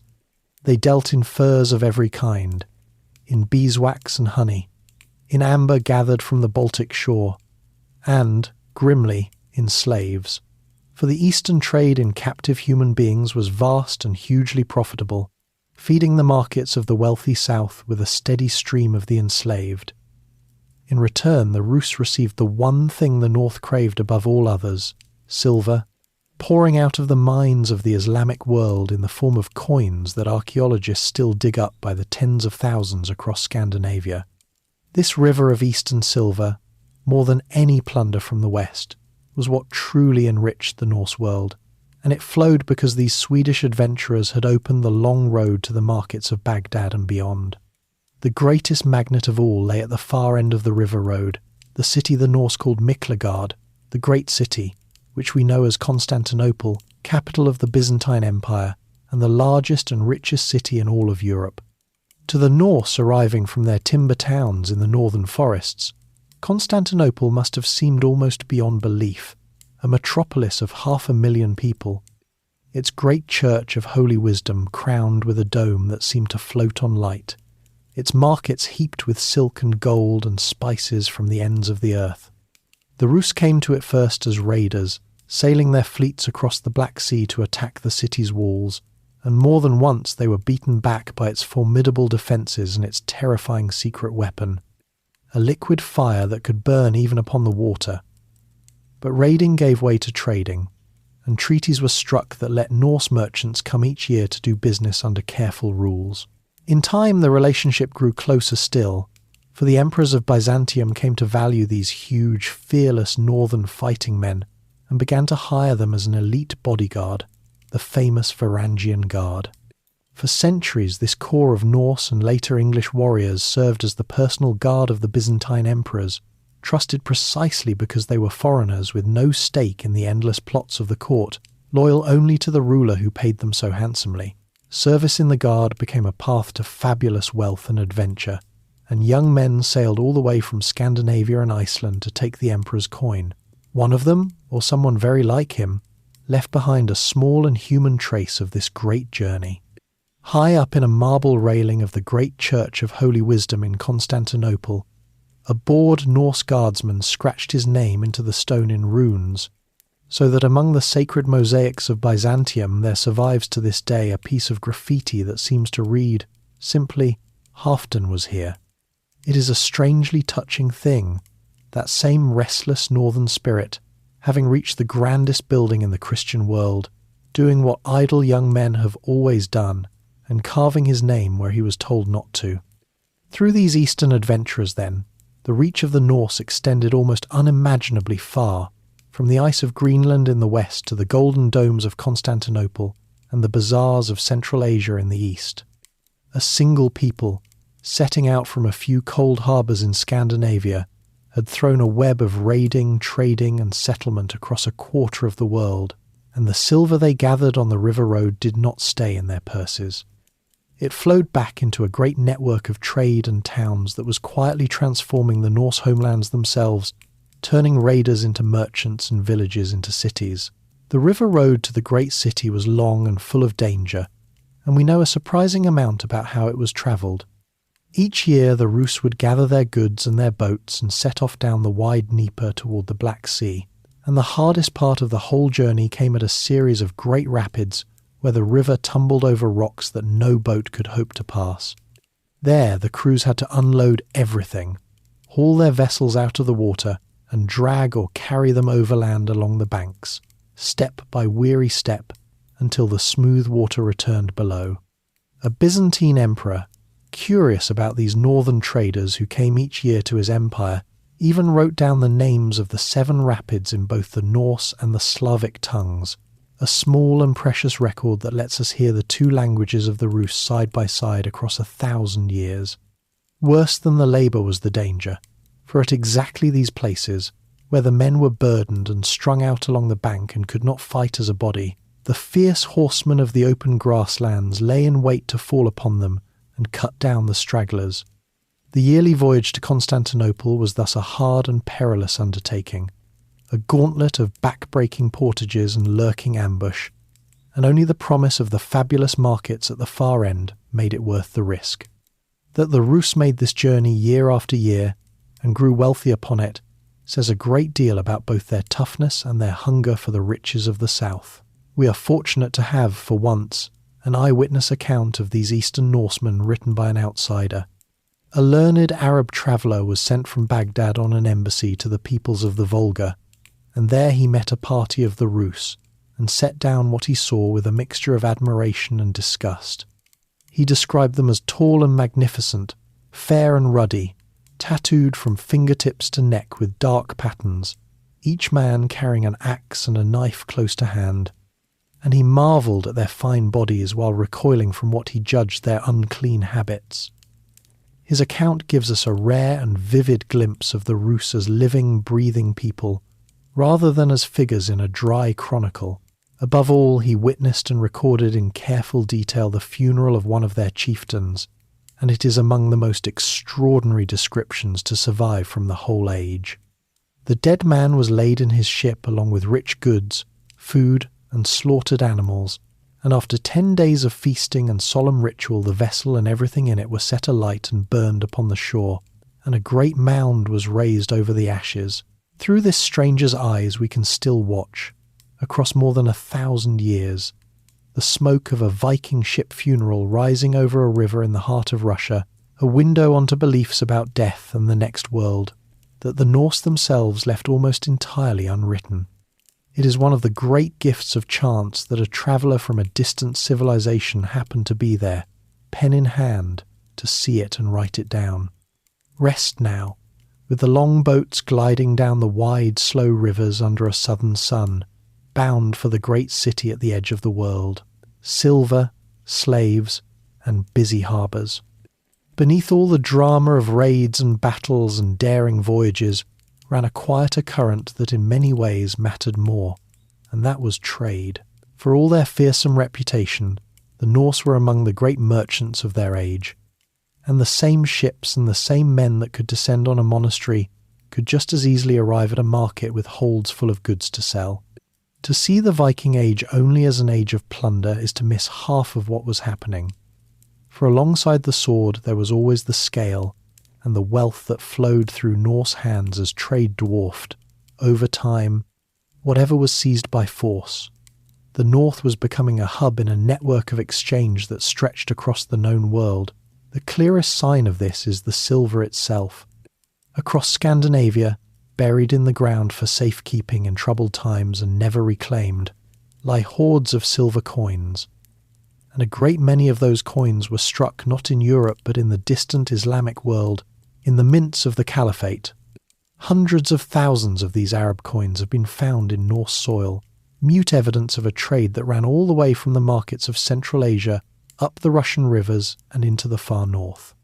The Norse did not, for the most part, use these coins as money in the way we would, counting them out by their face value. Instead, they treated silver by weight, chopping coins and ornaments into fragments and weighing them on small folding scales to make a payment, so that a merchant carried his wealth as a pouch of silver bits to be measured out. Those little scales and sets of weights turn up again and again in Norse graves, as much a mark of the trader as the sword was of the warrior. To handle all this exchange, the Norse built true towns, something their world had largely lacked before. The greatest of them was Hedeby, at the base of the Danish peninsula, superbly placed where goods could be carried the short distance overland between the North Sea and the Baltic, avoiding the long and dangerous voyage around the top of Denmark. Hedeby grew into a bustling town of craftsmen and merchants, crowded with workshops where smiths, jewellers, comb makers and leatherworkers plied their trades, its harbour thick with ships from many lands. Across the Baltic lay another great market town, Birka, in what is now Sweden, and there were others besides, each a knot in the web of trade, each a place where the goods of a dozen distant regions changed hands. These towns were something new in the north, permanent centres of manufacture and commerce, and they mark the moment when Norse society began to grow more complex, more connected, and more wealthy than the world of scattered farms alone could ever have been. The goods that flowed through these markets came from every corner of the Norse Reach. From the far north came furs, walrus ivory, walrus hide rope, eiderdown, and falcons prized by the nobles of distant lands. From the Baltic came amber, that golden fossilized resin so loved for jewellery. From the workshops of the towns came fine metalwork, weapons, and ornaments. And into the north came silk and spices and wine and glass and silver from the south, and much else besides, so that a wealthy Norse household might eat from imported vessels and dress in cloth that had begun its journey thousands of miles away. The people so often pictured as isolated barbarians were in truth plugged into one of the widest trading systems the world had yet seen. Yet we must not paint too gentle a picture, for one of the largest and most profitable of all these trades was the trade in human beings. Slavery, as we have seen, ran deep through Norse society, and the capturing and selling of slaves was a central part of the Viking economy, not an occasional cruelty but a steady business. Many of the raids that fill the chronicles were in part slaving expeditions, and the captives seized in Ireland, in Britain, in the Slavic lands of the East, were marched to the markets and sold on, often ending far from home in the households of the wealthy South. The word we still use, slave, carries in its very origins a memory of the Slavic peoples, so many of whom were sold in this trade. It is a dark thread, but an honest account of the age cannot leave it out, for a great part of the silver that made the Norse rich was, quite literally, the price of other people's freedom. This web of trade did more than make individuals wealthy. It slowly reshaped Norse society itself. The towns needed protection and order, which encouraged the rise of stronger rulers who could provide them. The wealth flowing through the markets gave ambitious chieftains the means to hire followers, build ships, and extend their power over their neighbours. The contact with the great kingdoms and empires of the south exposed the Norse to new ideas, new fashions, and above all, to new ways of organising a state, with kings and coined money and a single official religion. The merchant, in his quiet way, was carrying home not just silver and silk, but the seeds of a transformation, the ideas and the resources that would eventually turn the loose Norse world of independent chieftains into organised Christian kingdoms. In this way, the trade routes were laying the groundwork for the very changes that would, in the end, bring the Viking Age to a close. As the North grew richer and more connected, as towns rose and wealth concentrated, the old world of countless small chieftains, each ruling his own valley, began to give way to something new. The ambition to weld those scattered pieces into real kingdoms under powerful kings. That story of kings rising and nations forming is where our path now turns. As the age went on, the very way the Norse handled wealth began to change, and that change is a quiet marker of everything else that was happening to them. In the early days they had no coins of their own and cared nothing for whose face was stamped on a piece of silver, valuing it only by its weight in the scales. But as kings grew stronger and towns grew larger, the rulers of the north began to strike their own coins, stamped with their own names and symbols, for the right to mint coinage was a mark of real kingship, a way for a ruler to declare his authority and to take a profit from the trade that flowed through his lands. The shift from chopped-up fragments weighed on a balance to proper minted coins was a small revolution, a sign that the Norse world was growing into organised states with rulers who governed markets rather than mere chieftains who raided them. The trade in human beings, meanwhile, had its own grim capitals, and chief among them was Dublin, the Norse town on the Irish coast, which became one of the busiest slave markets in all of Western Europe. Captives seized in raids across Ireland and Britain were brought there to be bought and sold and shipped onward to distant buyers, and the profits of this cruel commerce helped to build the wealth of the town. It is an uncomfortable truth that some of the most prosperous and sophisticated centres of the Norse world rested in part upon the buying and selling of the unfree, and that the same ships which carried amber and furs and fine silverwork also carried, packed into their holds, men and women torn from their homes and bound for a life of bondage far away. Rest now amid the din of the marketplace, the ring of the smith's hammer and the soft click of silver weighed on the scales as the north grows quietly, steadily richer, kings rising from many chiefs. For most of the Viking Age, as we have seen, there was no such thing as a king of Denmark or a king of Norway in any full sense. There were instead many local chieftains and petty kings, each ruling his own district, each jealous of his independence, bound to the others only by shifting alliances and frequent feuds. But over the course of the 9th and 10th centuries, a great change came over the Norse homelands, as ambitious and powerful men began the long, bloody work of gathering these scattered lordships together into single kingdoms. The age that had begun with raiders slipping out of 100 separate harbours would end with organised nations ruled by mighty kings. And the story of how that happened is the story of the North growing up into the shape of the countries we know today. In Norway, the first great step had been taken, as we heard, by Harald Fairhair, who, according to tradition, swore not to cut or comb his hair until he had made himself master of all Norway, and who fought his way to dominance over the many small kings of that mountainous land. His unification was rough, and did not fully hold after him, and Norway would be fought over and divided again many times, but he had planted the idea that all of Norway might answer to a single crown, and that idea would never quite go away. It was his consolidation, we should remember, that had driven so many independent-minded chieftains to flee across the sea to Iceland rather than bow, so that the making of the Norwegian kingdom and the settling of the Atlantic were two halves of the same story. But it was in Denmark, the richest and most centrally placed of the Norse lands, that the making of a true kingdom went furthest and left the clearest monument. There, in the 10th century, a king named Gorm the Old ruled from a place called Jelling, and it was his son who would complete the work and announce it to the world.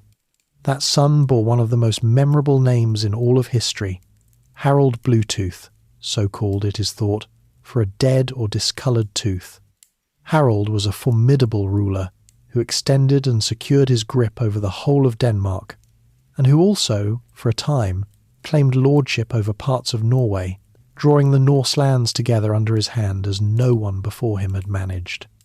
Under Harald, Denmark became something recognisable as a real state, with a king who could command labour and warriors across the whole country. The evidence of Harald's power still stands in the Danish earth, and it is astonishing. He was a great builder, and among his works were a series of ring fortresses, perfectly circular strongholds, laid out with such geometric precision that they could only have been raised by a ruler able to command and organise enormous numbers of men. He strengthened the great defensive wall across the base of the Danish peninsula, the Danevirke, that guarded the land against enemies from the south. He built bridges and improved the roads. All of this speaks of a central authority of a kind the Norse world had not known before, a king who could marshal the resources of a whole kingdom and bend them to his will, rather than a mere chieftain leading the followers of his own hall. But Harald's greatest monument is a pair of carved stones at Jelling, and on the larger of them he left, in effect, the birth certificate of his kingdom. In runes carved into the stone, Harald declared that he had won for himself all of Denmark and Norway, and that he had made the Danes Christian. Those few lines, cut into granite more than 1,000 years ago, are the first time the name Denmark appears within the country itself, and they mark the moment a loose collection of Norse territories declared itself a single Christian kingdom under one king. The larger Jelling stone, with its bold carving of Christ and its proud inscription, is treasured to this day as a foundation monument of the Danish nation, a place where you can still stand and read a king's own words announcing the making of his country. Notice what Harald chose to boast of on that stone, for it tells us how the world was changing. He was proud not only that he had united the land by conquest, but that he had brought his people to the new faith, that he had made the Danes Christian. This was no small thing, and it was no accident. Across the Norse world, the powerful men who were building kingdoms were coming to see that the old religion of many gods and independent chieftains did not suit the kind of centralized, orderly, respectable state they wished to rule. The great Christian empires to the south, with their single god, their kings anointed by the church, their learning and their written law, offered a model of power that ambitious Norse rulers increasingly wanted for themselves. To be a Christian king was to be a real king in the eyes of the wider world, the equal of the rulers of Francia and Byzantium, rather than a heathen chief on the barbarous fringe. And so the rise of kings and the coming of Christianity marched together, two sides of the same great transformation. As the petty chieftains were gathered under mighty crowns, the many gods of the old religion were pushed aside in favour of the one God of the Christians, and the whole character of the Norse world began to shift from the wild independence of the raiding age toward the settled order of medieval Christian kingdoms. That turning to the cross, gradual in some places and violent in others, is one of the deepest changes of the whole age, and it deserves a closer look. Sweden, the third of the Norse lands, came together more slowly and along its own path.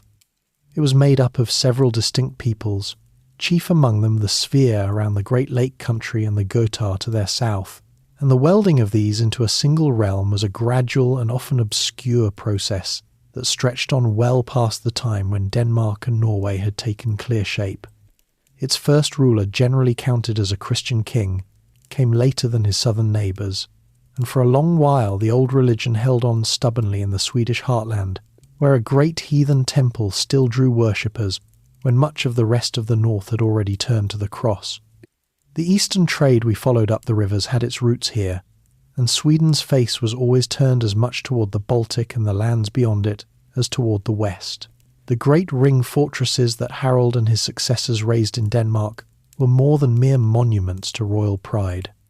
Laid out with astonishing precision, ringed by high earthen walls and divided within into neat quarters of long houses, they were barracks and assembly points, places where a king could gather, house, and drill large bodies of warriors. It is thought that some of them served as staging grounds for the renewed invasions of England that were soon to come, the mustering places where the fleets and armies of a Danish king were gathered before they sailed. The very earth and timber of the north were being organised now for war on a national scale, no longer the affair of a single chieftain and his hall, but the deliberate work of a whole kingdom marshalling its strength. Rest now, with the great stone standing proud at Jelling in the northern dusk, a king's boast carved into it, marking the birth of a nation and the dawn of a new faith, the slow turning to the cross. The change of religion that swept over the Norse world was one of the most profound events of the whole age, and yet it did not happen all at once or in a single way. In some places it came gently, through the patient work of missionaries and the slow drift of custom. In others it was driven through by force, by kings who broke the old worship with fire and sword. And for a long stretch of years the two faiths lived side by side, mingling and overlapping, before the cross finally won out. To understand how the Vikings ceased to be the Vikings, we have to follow this long, uneven turning from the old gods to the new. Christianity had been reaching into the edges of the Norse world for a long time before it triumphed.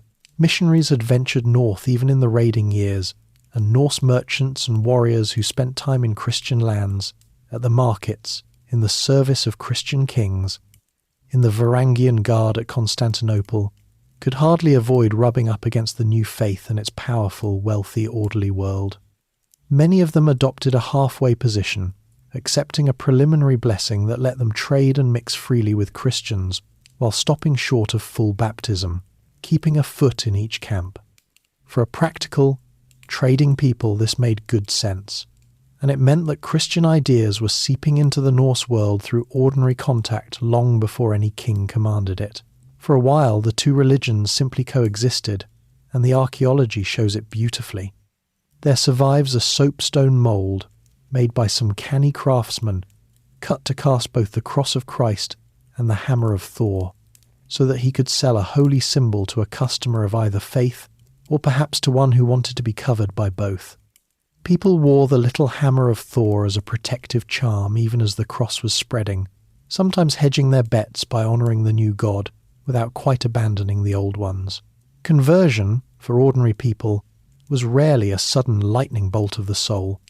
It was a gradual shift, in which the new god was at first simply added to the old ones as a powerful ally, and only slowly came to replace them altogether as the churches rose and the old shrines fell silent.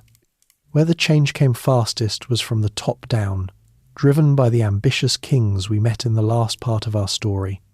We saw how Harald Bluetooth proudly proclaimed on his great stone at Jelling that he had made the Danes Christian, tying the new faith to the making of his kingdom.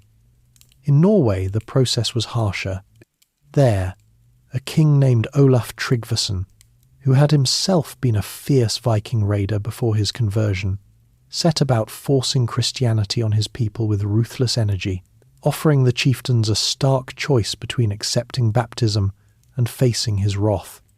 He tore down the old shrines, punished those who clung to the old gods, and drove the new faith forward by will and violence rather than gentle persuasion.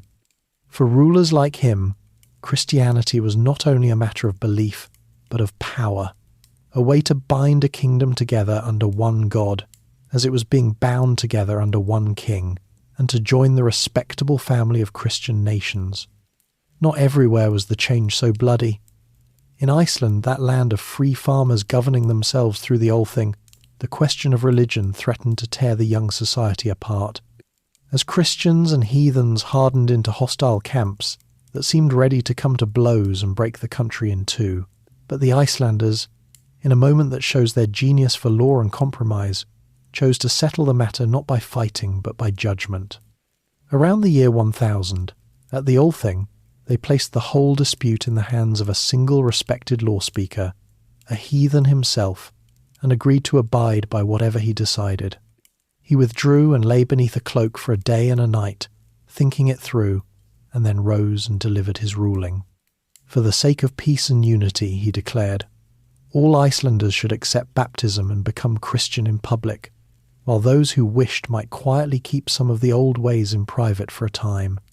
And so an entire nation changed its religion by a reasoned decision of its assembly, without a drop of blood, which must be one of the most remarkable conversions in all of history.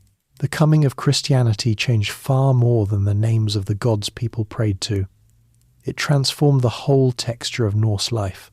The dead, who had once been buried with their weapons, their goods, and sometimes their ships, and even their servants to serve them in the next world, were now laid in simple Christian graves facing the rising sun, their journey entrusted to the mercy of God rather than to the treasures of this life. Churches rose where shrines had stood. With the priests came the written word on a scale the North had never known. For the church brought books and Latin and the habit of writing things down, and it was under the wing of Christianity that the Icelanders would later set down the very sagas that preserve the memory of the pagan age. The old practice of slavery slowly weakened under Christian influence, and the whole moral world of the people gradually shifted from the fierce, honour and vengeance code of the sagas toward the new religion's ideals, however imperfectly those ideals were followed. By the close of the age, the transformation was all but complete. The Norse had become Christian peoples, ruled by Christian kings, worshipping in stone churches, burying their dead in consecrated ground, and taking their place among the ordinary nations of medieval Europe.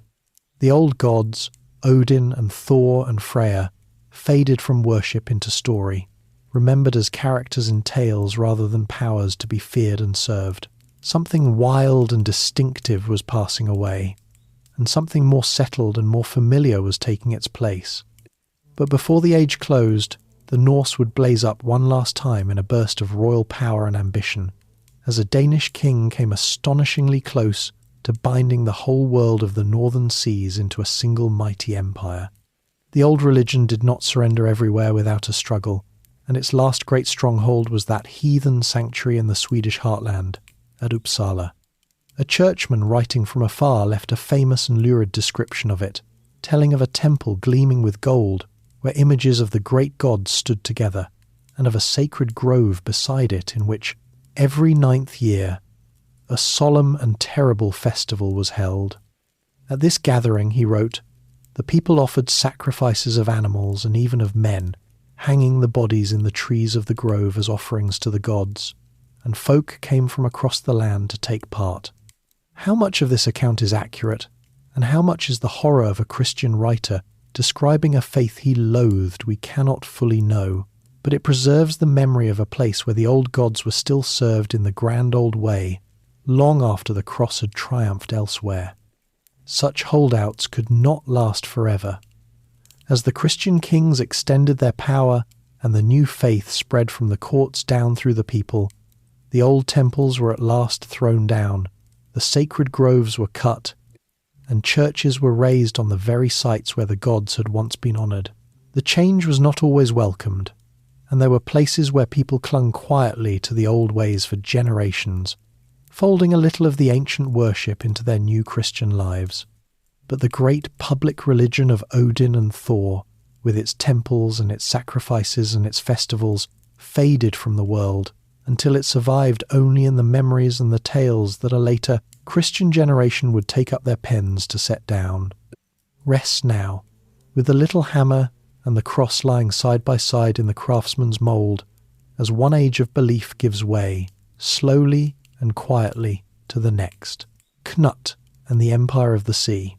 Just when it might have seemed that the great days of Norse power were fading into the ordinary business of Christian kingship, the age rose to one final dazzling height.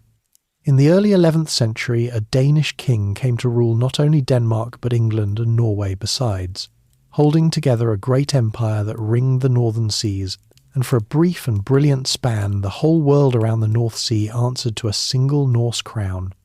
The man who achieved this was Cnut, remembered as Cnut the Great, and his reign is in many ways the crowning moment of the entire Viking Age, the point at which the descendants of the raiders sat upon the thrones of the very lands their grandfathers had plundered.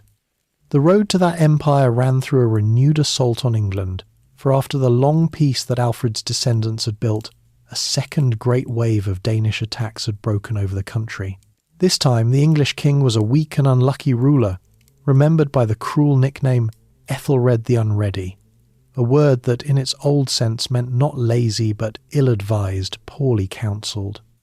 Under him, England, though wealthy and well-organised, was poorly led against the renewed Danish onslaught, and again the English tried to buy off the raiders with enormous payments of silver, the Danegeld, which only proved how much there was to be had and drew the Danes back for more.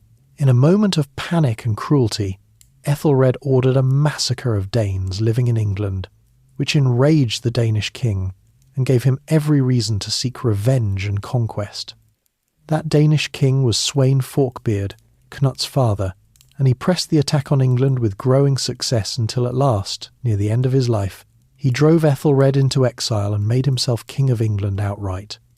Sweyn died very soon after his triumph, and the crown was contested for a time between his son Cnut and the Old English royal line, in hard fighting up and down the country. But Cnut prevailed. By the year 1016, after the death of Ethelred, and then of Ethelred's brave son, Cnut stood as the master of England, a young Danish prince ruling the ancient kingdom that Alfred had saved from the Norse little more than a century before. The wheel had come full circle. Cnut then inherited and secured the throne of Denmark as well, and in time he brought Norway under his sway too, so that this one man ruled a great arc of lands and seas, England, Denmark and Norway, together with claims and influence over parts of Sweden and the Scottish Isles. Historians call it the North Sea Empire, and it made Cnut one of the most powerful rulers in all of Europe, a monarch whose friendship was courted by emperors and popes. He travelled to Rome, took his place among the great Christian kings of the continent, and won respect far beyond the northern world. The grandson of pagan raiders was now a Christian emperor of the seas, received with honour at the heart of Christendom. What is most striking about Cnut is that, having won England by the sword, he chose to rule it wisely and well, rather than as a foreign conqueror grinding down a defeated people. He kept the good old laws of the English, worked with their nobles and churchmen, and governed as an English king rather than a Danish overlord, so that England prospered under his firm and even-handed rule. He was a generous patron of the church, endowing monasteries and doing public penance for the violence of his rise, careful to present himself as a pious Christian monarch. He married Ethelred's widow, binding himself to the old royal house, and he gave England something it had badly lacked, a period of strong, stable, peaceful government. For all that he had come as an invader, Cnut proved one of the more capable and constructive kings that medieval England ever had. It is to Cnut that the most famous of all English royal legends attaches, the story of the king and the tide, and it is worth telling because it is so often misunderstood. As the tale goes, Cnut, wearied by the endless flattery of his courtiers, who told him he was so mighty that even the sea would obey him, had his throne carried down to the shore and commanded the rising tide to halt and not to wet his royal feet. The waters, of course, paid him no heed and rolled in as they always had, soaking the king before them all. But Cnut had staged the whole thing on purpose, and he turned to his fawning court and told them to see now how empty was the power of kings, that not even he could command the sea, and that only God, who rules the waves, is truly all-powerful, far from a fool who thought he could stop the tide. Cnut, in the story, is a wise king, rebuking the pride of earthly power, and it is a fitting emblem of his thoughtful reign. Yet the great North Sea Empire that Cnut built rested almost entirely on his own remarkable person, and it did not long outlive him. When he died, still not old, the empire he had gathered fell apart within a few years, divided and quarrelled over by his sons and rivals, none of whom had his ability to hold so many peoples together. England slipped back to a king of the Old English line, and the brief moment when the northern world was one passed away. Cnut's empire was the last and greatest flowering of Viking power, and it faded almost as quickly as it had bloomed, a final blaze of the old northern energy before the age moved toward its close. The manner in which Cnut governed England repays a closer look, for it shows a conqueror who had learned that a kingdom is held more securely by good rule than by fear alone. He divided England into a small number of great provinces, each governed by a powerful earl who ruled in the king's name, and it was under Cnut that certain of these earls rose to enormous power, chief among them a man named Godwin, whom the king raised to govern the rich south and whose family would loom very large in the years that followed. He issued a code of laws drawing on the good old customs of the English, and he took care to be seen as a lawful Christian monarch rather than a foreign tyrant. When he made his journey to Rome, he sent home a remarkable open letter to the people of England, promising to rule them justly and to lighten their burdens, a document that still lets us hear the anxious voice of a king, eager to be thought a good and godly ruler. Yet for all his care, Cnut could not secure the future beyond his own life. The sons who followed him on the English throne were lesser men, and they ruled only briefly before dying young, one after another, so that within a few years of Cnut's death his line had failed, and the crown of England passed back to the old native house, to a pious and unwarlike king named Edward, later called the Confessor. Beneath that restored English king, meanwhile, the mighty earls Cnut had raised up, and above all the family of Godwin had grown so powerful that they overshadowed the throne itself. The stage was being quietly set in these very years for the great crisis of succession that would break out when Edward at last died without a child to follow him, and draw down upon England the gathering storms of that most fateful of years. Rest now, with the tide rolling in around a wise king's chair, and the greatest of the northern empires shining for one bright moment before the dusk. Norway, Olaf, and Stiklestad. While Cnut was binding England and Denmark together, the third of his kingdoms, Norway, was living through a struggle of its own that would leave a deeper and more lasting mark than all the empire building around it. For Norway was the hardest of the Norse lands to rule, a country of steep valleys and proud, scattered chieftains who had never taken easily to a single master, and the effort to make it both a united kingdom and a Christian one came to a head in the life and death of one determined king. His name was Olaf Haraldsson, and though he lost his kingdom and his life, he would win something greater in the end, becoming the patron saint of Norway and the eternal symbol of the nation itself. Olaf had begun, like so many of the men in this story, as a Viking raider, sailing and fighting far from home in his youth, and he had spent time in Christian lands and taken the new faith to heart.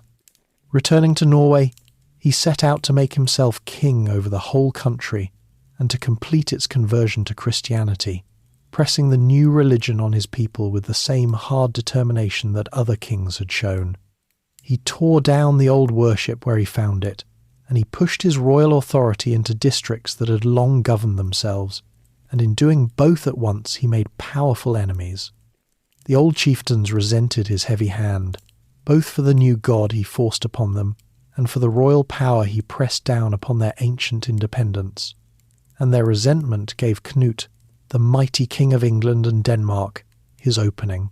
For Cnut wanted Norway too, and he was rich enough to buy what he could not simply seize. He worked upon the discontented Norwegian nobles with promises and with gifts of silver, turning them against their own king, until Olaf found the ground cut away beneath him.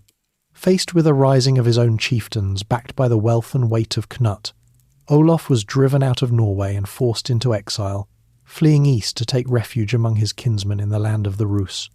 For a time, it seemed that Cnut had added Norway to his empire without a battle, simply by paying the right men, and that Olaf's cause was finished. But Olaf would not accept his loss, and after a time in exile he gathered what followers he could, and came back to Norway to try to win his kingdom again by force. In the year 1030 he marched into his old realm and met his enemies, a great gathering of the chieftains and farmers who had turned against him, at a place called Stiklestad. There, in one of the most famous battles in all of Scandinavian history, Olaf's smaller force was overwhelmed, and the king himself was cut down and killed on the field. In the plainest terms, it was a total defeat. The king was dead, his rebellion crushed, his enemies triumphant, and Cnut's grip on Norway seemingly secure. By every ordinary measure, Olaf had failed utterly, dying beaten on a battlefield in his own land. And yet something strange and powerful happened after Stiklestad, something that turned the dead and defeated king into a greater force than the living one had ever been. Stories began to spread that miracles attended Olaf's body, that the slain king's remains were found untouched by decay, that healings and wonders occurred at his grave. Very quickly, Olaf came to be venerated as a saint and a martyr, a holy king who had died for the Christian faith he had worked to plant in Norway. He was declared a saint. His body was enshrined with honour in the great church at Nidaros, the place we now call Trondheim, and his shrine became the most important centre of pilgrimage in all of the north, drawing the faithful from across Scandinavia and beyond. In death, Olaf conquered where in life he had been beaten. The consequences of this were enormous, and they long outlasted Cnut's empire. The cult of Saint Olaf gave the new Christian faith deep roots in Norwegian soil, for now Norway had its own holy king, its own martyr, a saint who belonged to the nation itself.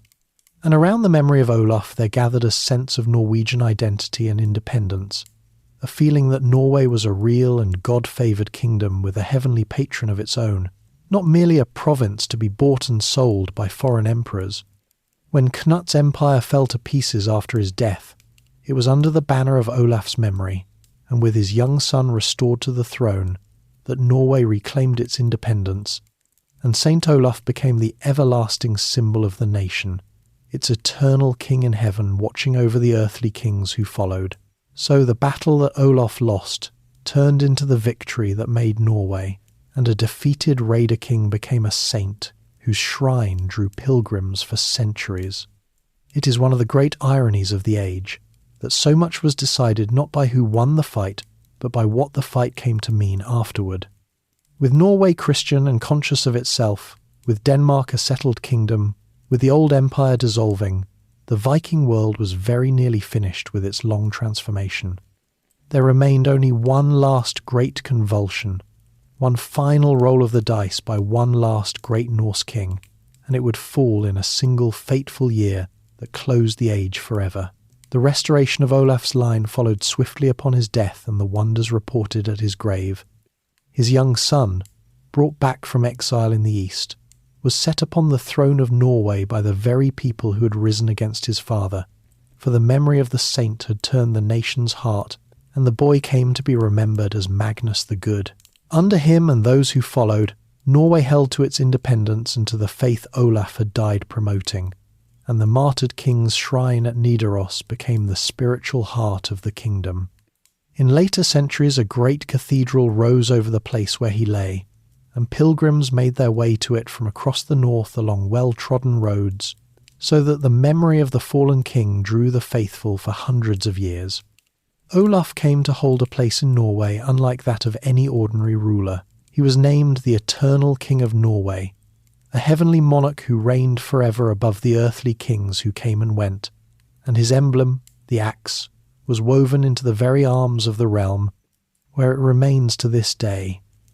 The laws and the church he had laboured to establish outlasted him by centuries, and the rough, hard-handed king who had been rejected and killed by his own people was transformed by his death and by the stories that gathered around it into the changeless symbol of the nation's faith and identity. Few men in all of history have gained so much by losing everything, and the strange power of that transformation shows how much, in this age, the meaning of an event could come to matter more than the event itself. Rest now, with the pilgrims filing toward a martyr's shrine in the northern dusk, and a beaten king risen into a nation's undying symbol, the last great northern king.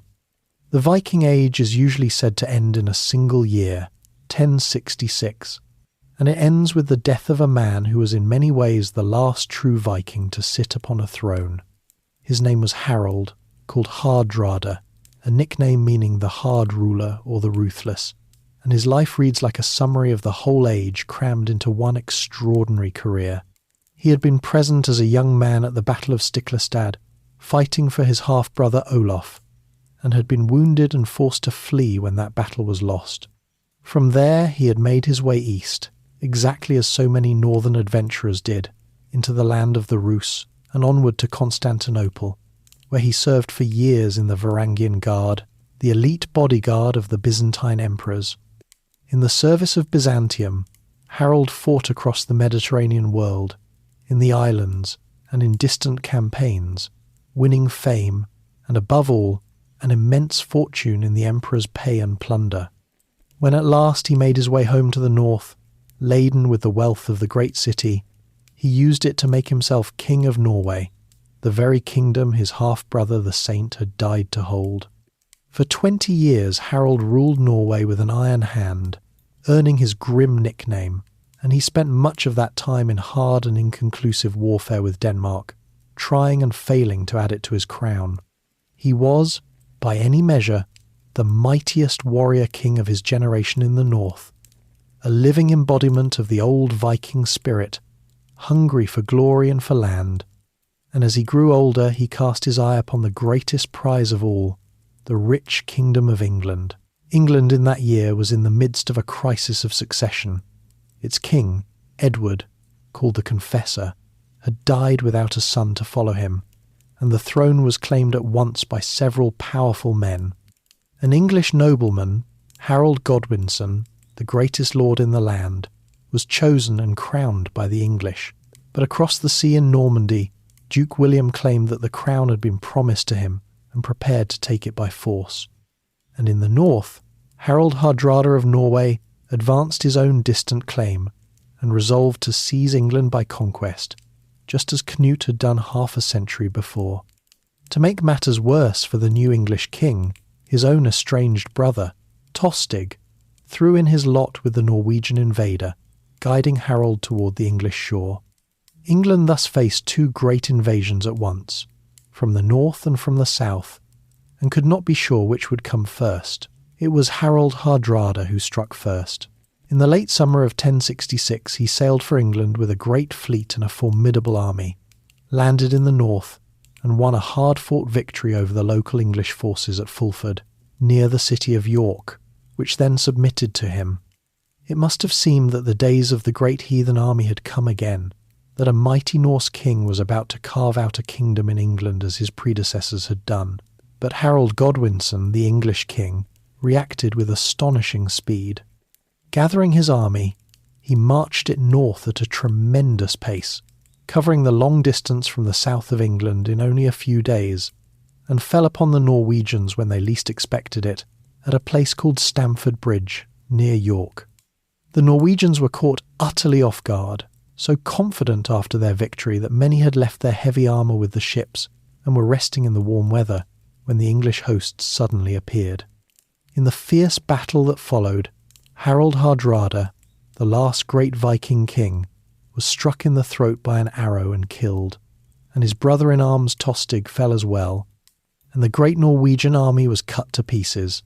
Of the huge fleet that had come to conquer England, only a small remnant was needed to carry home the survivors, so complete was the destruction.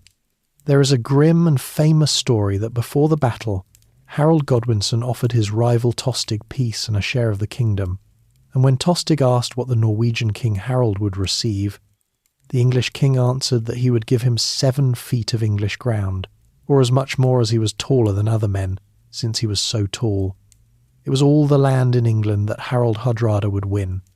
Stamford Bridge was a total and crushing English victory, and it is traditionally taken to mark the very end of the Viking Age, the last time a great Norse king came to win an English throne by the sword and was thrown back into the sea.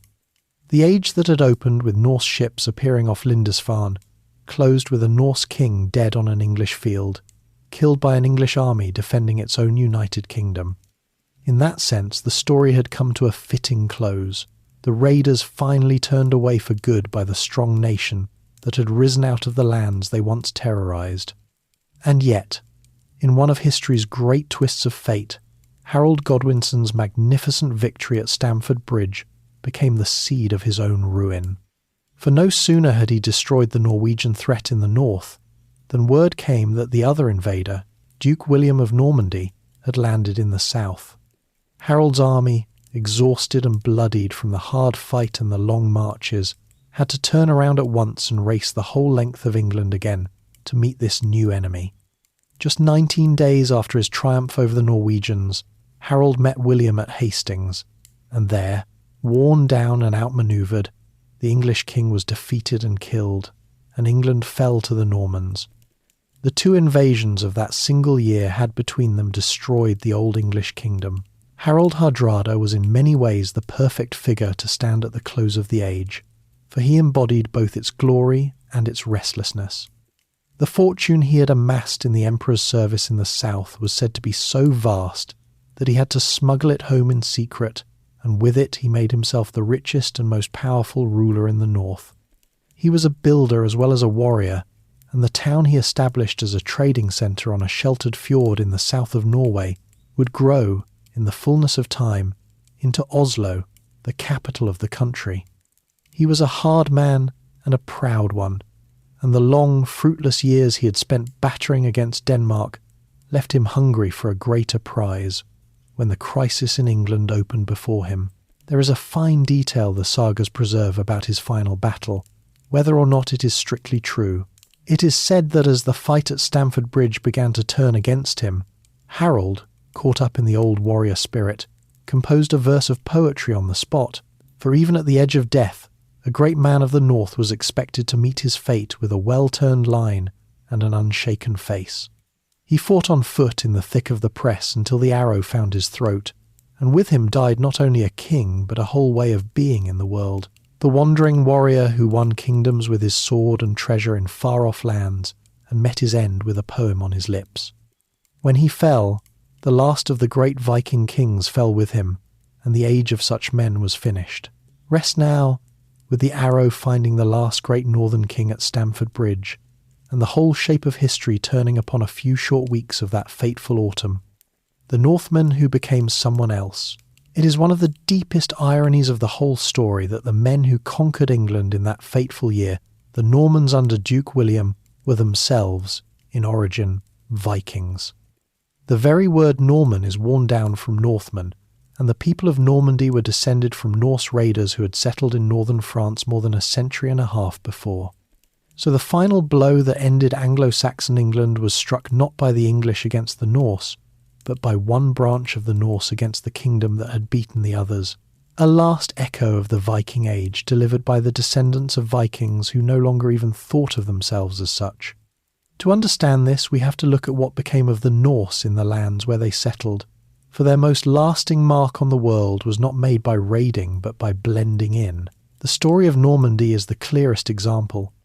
Generations earlier, a band of Norse raiders led by a chieftain the Franks called Rollo had seized a stretch of land around the mouth of the River Seine and could not be dislodged. Rather than fight an endless and hopeless war against them, the king of the Franks had struck a bargain, granting Rollo and his followers the land they held in return for their loyalty, their defence of the coast against other raiders, and their acceptance of Christianity. The Norsemen took the deal, and over the following generations something remarkable happened to them. They adopted the French language, the Christian faith and the customs of the land, married into the local population, and transformed themselves from Norse pirates into French-speaking Christian lords. Within a few generations these Northmen had become the Normans, and their duchy grew into one of the most dynamic and aggressive powers in all of Europe, its restless energy, perhaps a lingering inheritance from their Viking forebears, carrying them to conquests in England, in southern Italy, in Sicily, and far beyond. The same pattern of blending in played out wherever the Norse settled among other peoples. In the east, as we have seen, the Rus who had come as a Norse ruling elite gradually merged into the far more numerous Slavic population they governed, taking up the Slavic tongue and ways until the Norse origin of their princes became little more than a memory preserved in old chronicles, and out of that blending grew the beginnings of the Russian state. In Ireland, the Norse who had founded Dublin and the other coastal towns intermarried with the Irish, took up much of their culture, and were gradually absorbed, leaving their towns and their trade behind as their lasting gift. In the islands and coasts of Scotland, in the Isle of Man, in parts of Wales, Norse settlers likewise mingled with the local peoples over the generations, leaving behind their blood, their place names, and countless words, but ceasing in time to be a people apart. Even in England itself, where the Norse of the Danelaw had settled so thickly, the same quiet absorption took place. The Danish and Norwegian settlers who had come to farm the north and east of England were, over the generations, woven into the fabric of English life. They and their descendants became simply part of the English population, their Norse speech blending into the English language and enriching it enormously, their laws and customs mixing with the English ones. So thoroughly did they merge that by the time of the Norman conquest, the descendants of the Danelaw settlers were counted among the English, standing with them against new invaders. The sharp line between Norse and English that Alfred had drawn had blurred and dissolved into a single people. This capacity to settle down and become part of the peoples they had once raided is, in the long run, perhaps the most important thing about the Vikings, more important even than their raids and their voyages. They were not only destroyers. Everywhere they went, they eventually put down roots, and in putting down roots they enriched and reshaped the lands they entered. The Norse contribution to the English language alone is enormous, for a great many everyday English words come from the Norse tongue, so ordinary now that no one thinks of them as foreign. They founded cities that still thrive. They mingled their blood so widely that their descendants are past counting across the whole of northern Europe and beyond.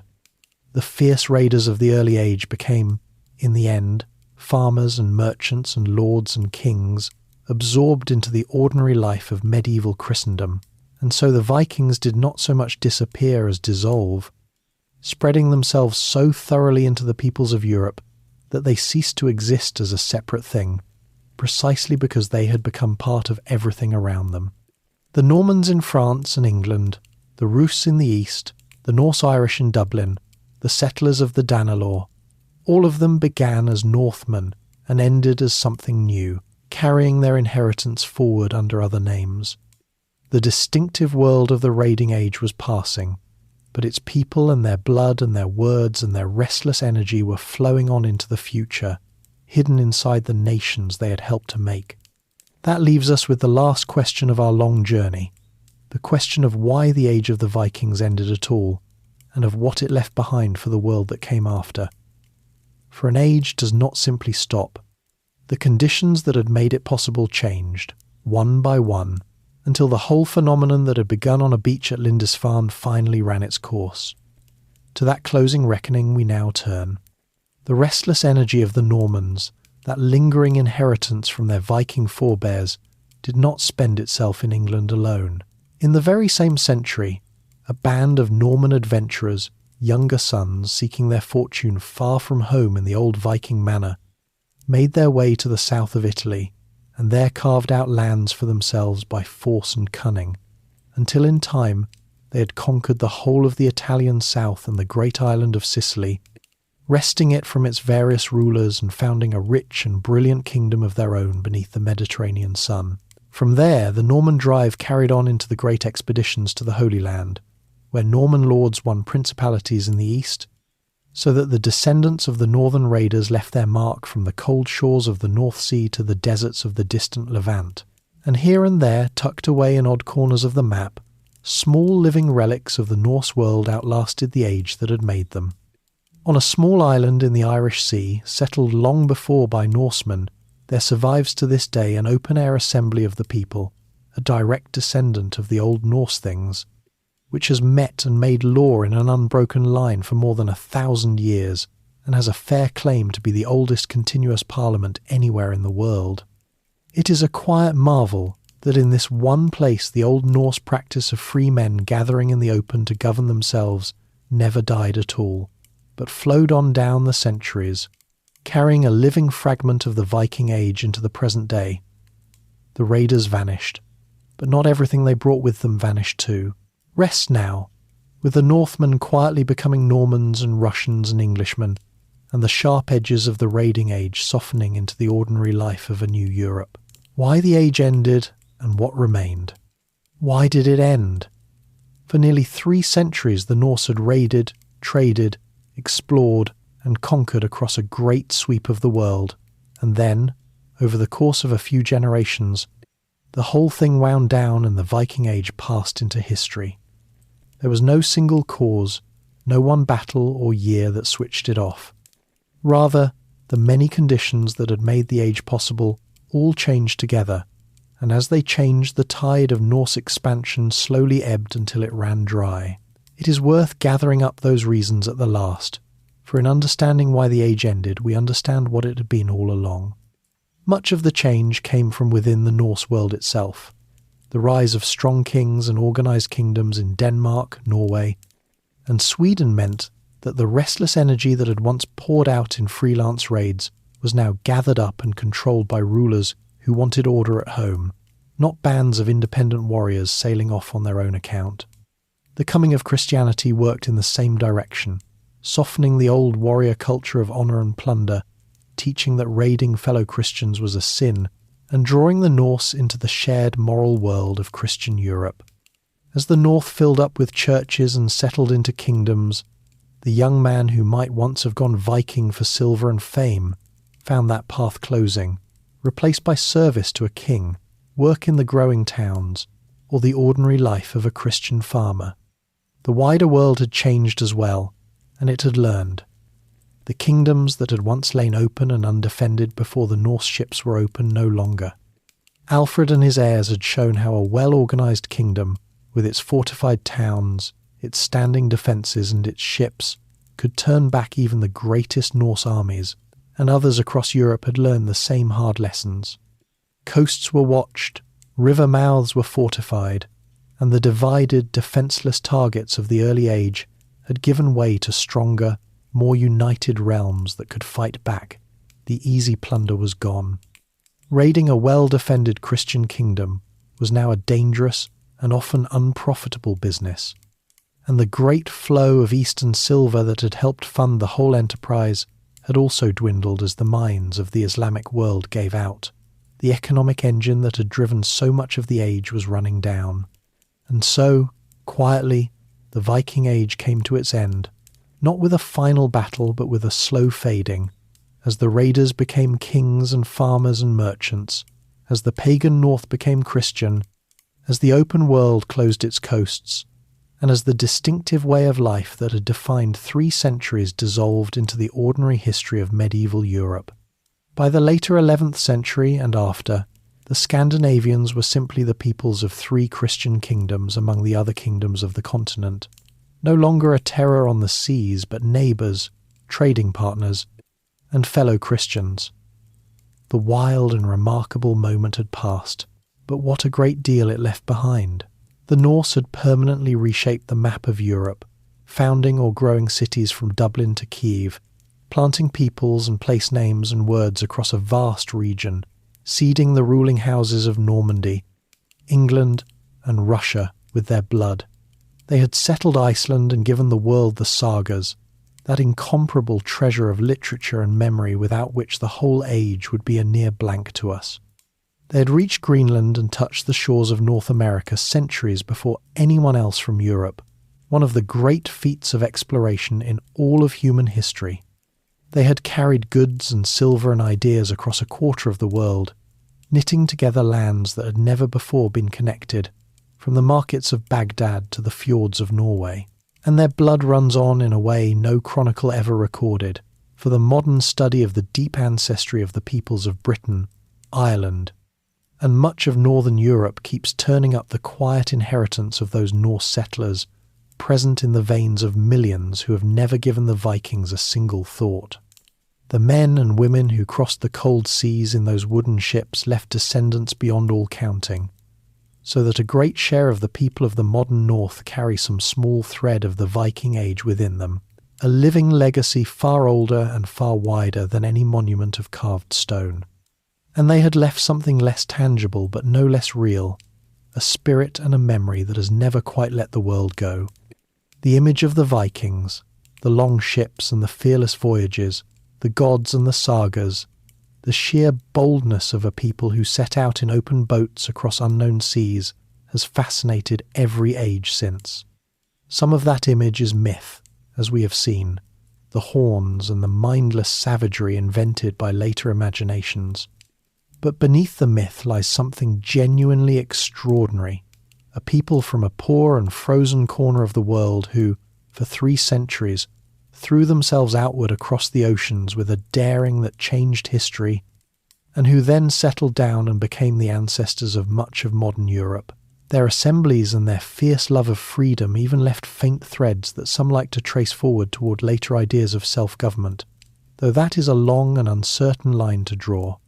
Some of the Norse legacy is so deeply woven into daily life that we use it without ever noticing. Consider the names of the days of the week, which in English still carry the memory of the old northern gods.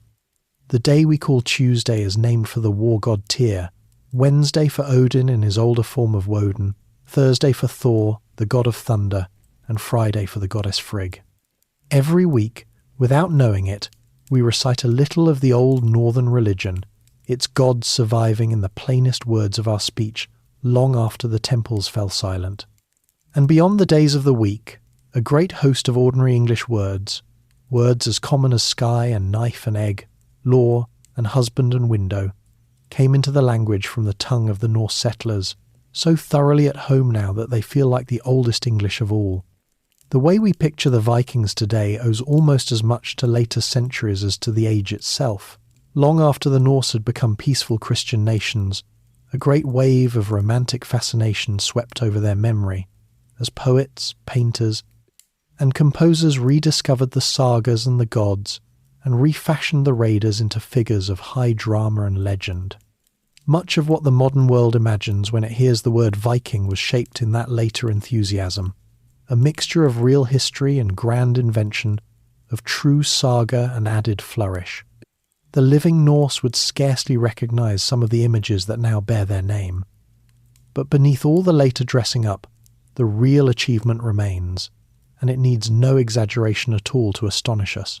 In the end, the Viking Age is a story of transformation, of a wild and expansive moment that rose out of the northern seas, blazed across the world for 300 years, and then settled quietly into the foundations of the Europe we know. The raiders who terrified the monks of Lindisfarne became, in time, the Christian kings and law-abiding farmers and city-dwelling merchants of ordinary medieval life. Their descendants scattered so widely that they can no longer be counted. The age ended, but its people never really disappeared. They simply became part of everyone who came after. And that, perhaps, is the truest ending of all, not a death, but a dissolving, as the great northern adventure poured itself out into the long, ongoing story of the world. The rise and fall of the Viking Age, from a beach in the northern mist to the founding of nations, has run its course, and our long journey through it is done. Well, if you are somehow still awake after all of that, I am glad you stayed with me to the end. There is another story waiting for you on the screen right now, if you would like to keep drifting along together a little longer. And if you enjoyed this quiet journey through the age of the Norsemen, it would mean a great deal if you would take a slow moment to like and subscribe, or leave a passing thought down in the comments before you go. But there is nothing left for you to do now but rest. Let your body grow heavy and still, let your breathing settle, and let the longships sail off into the dark. Close your eyes and go to sleep. Sweet dreams.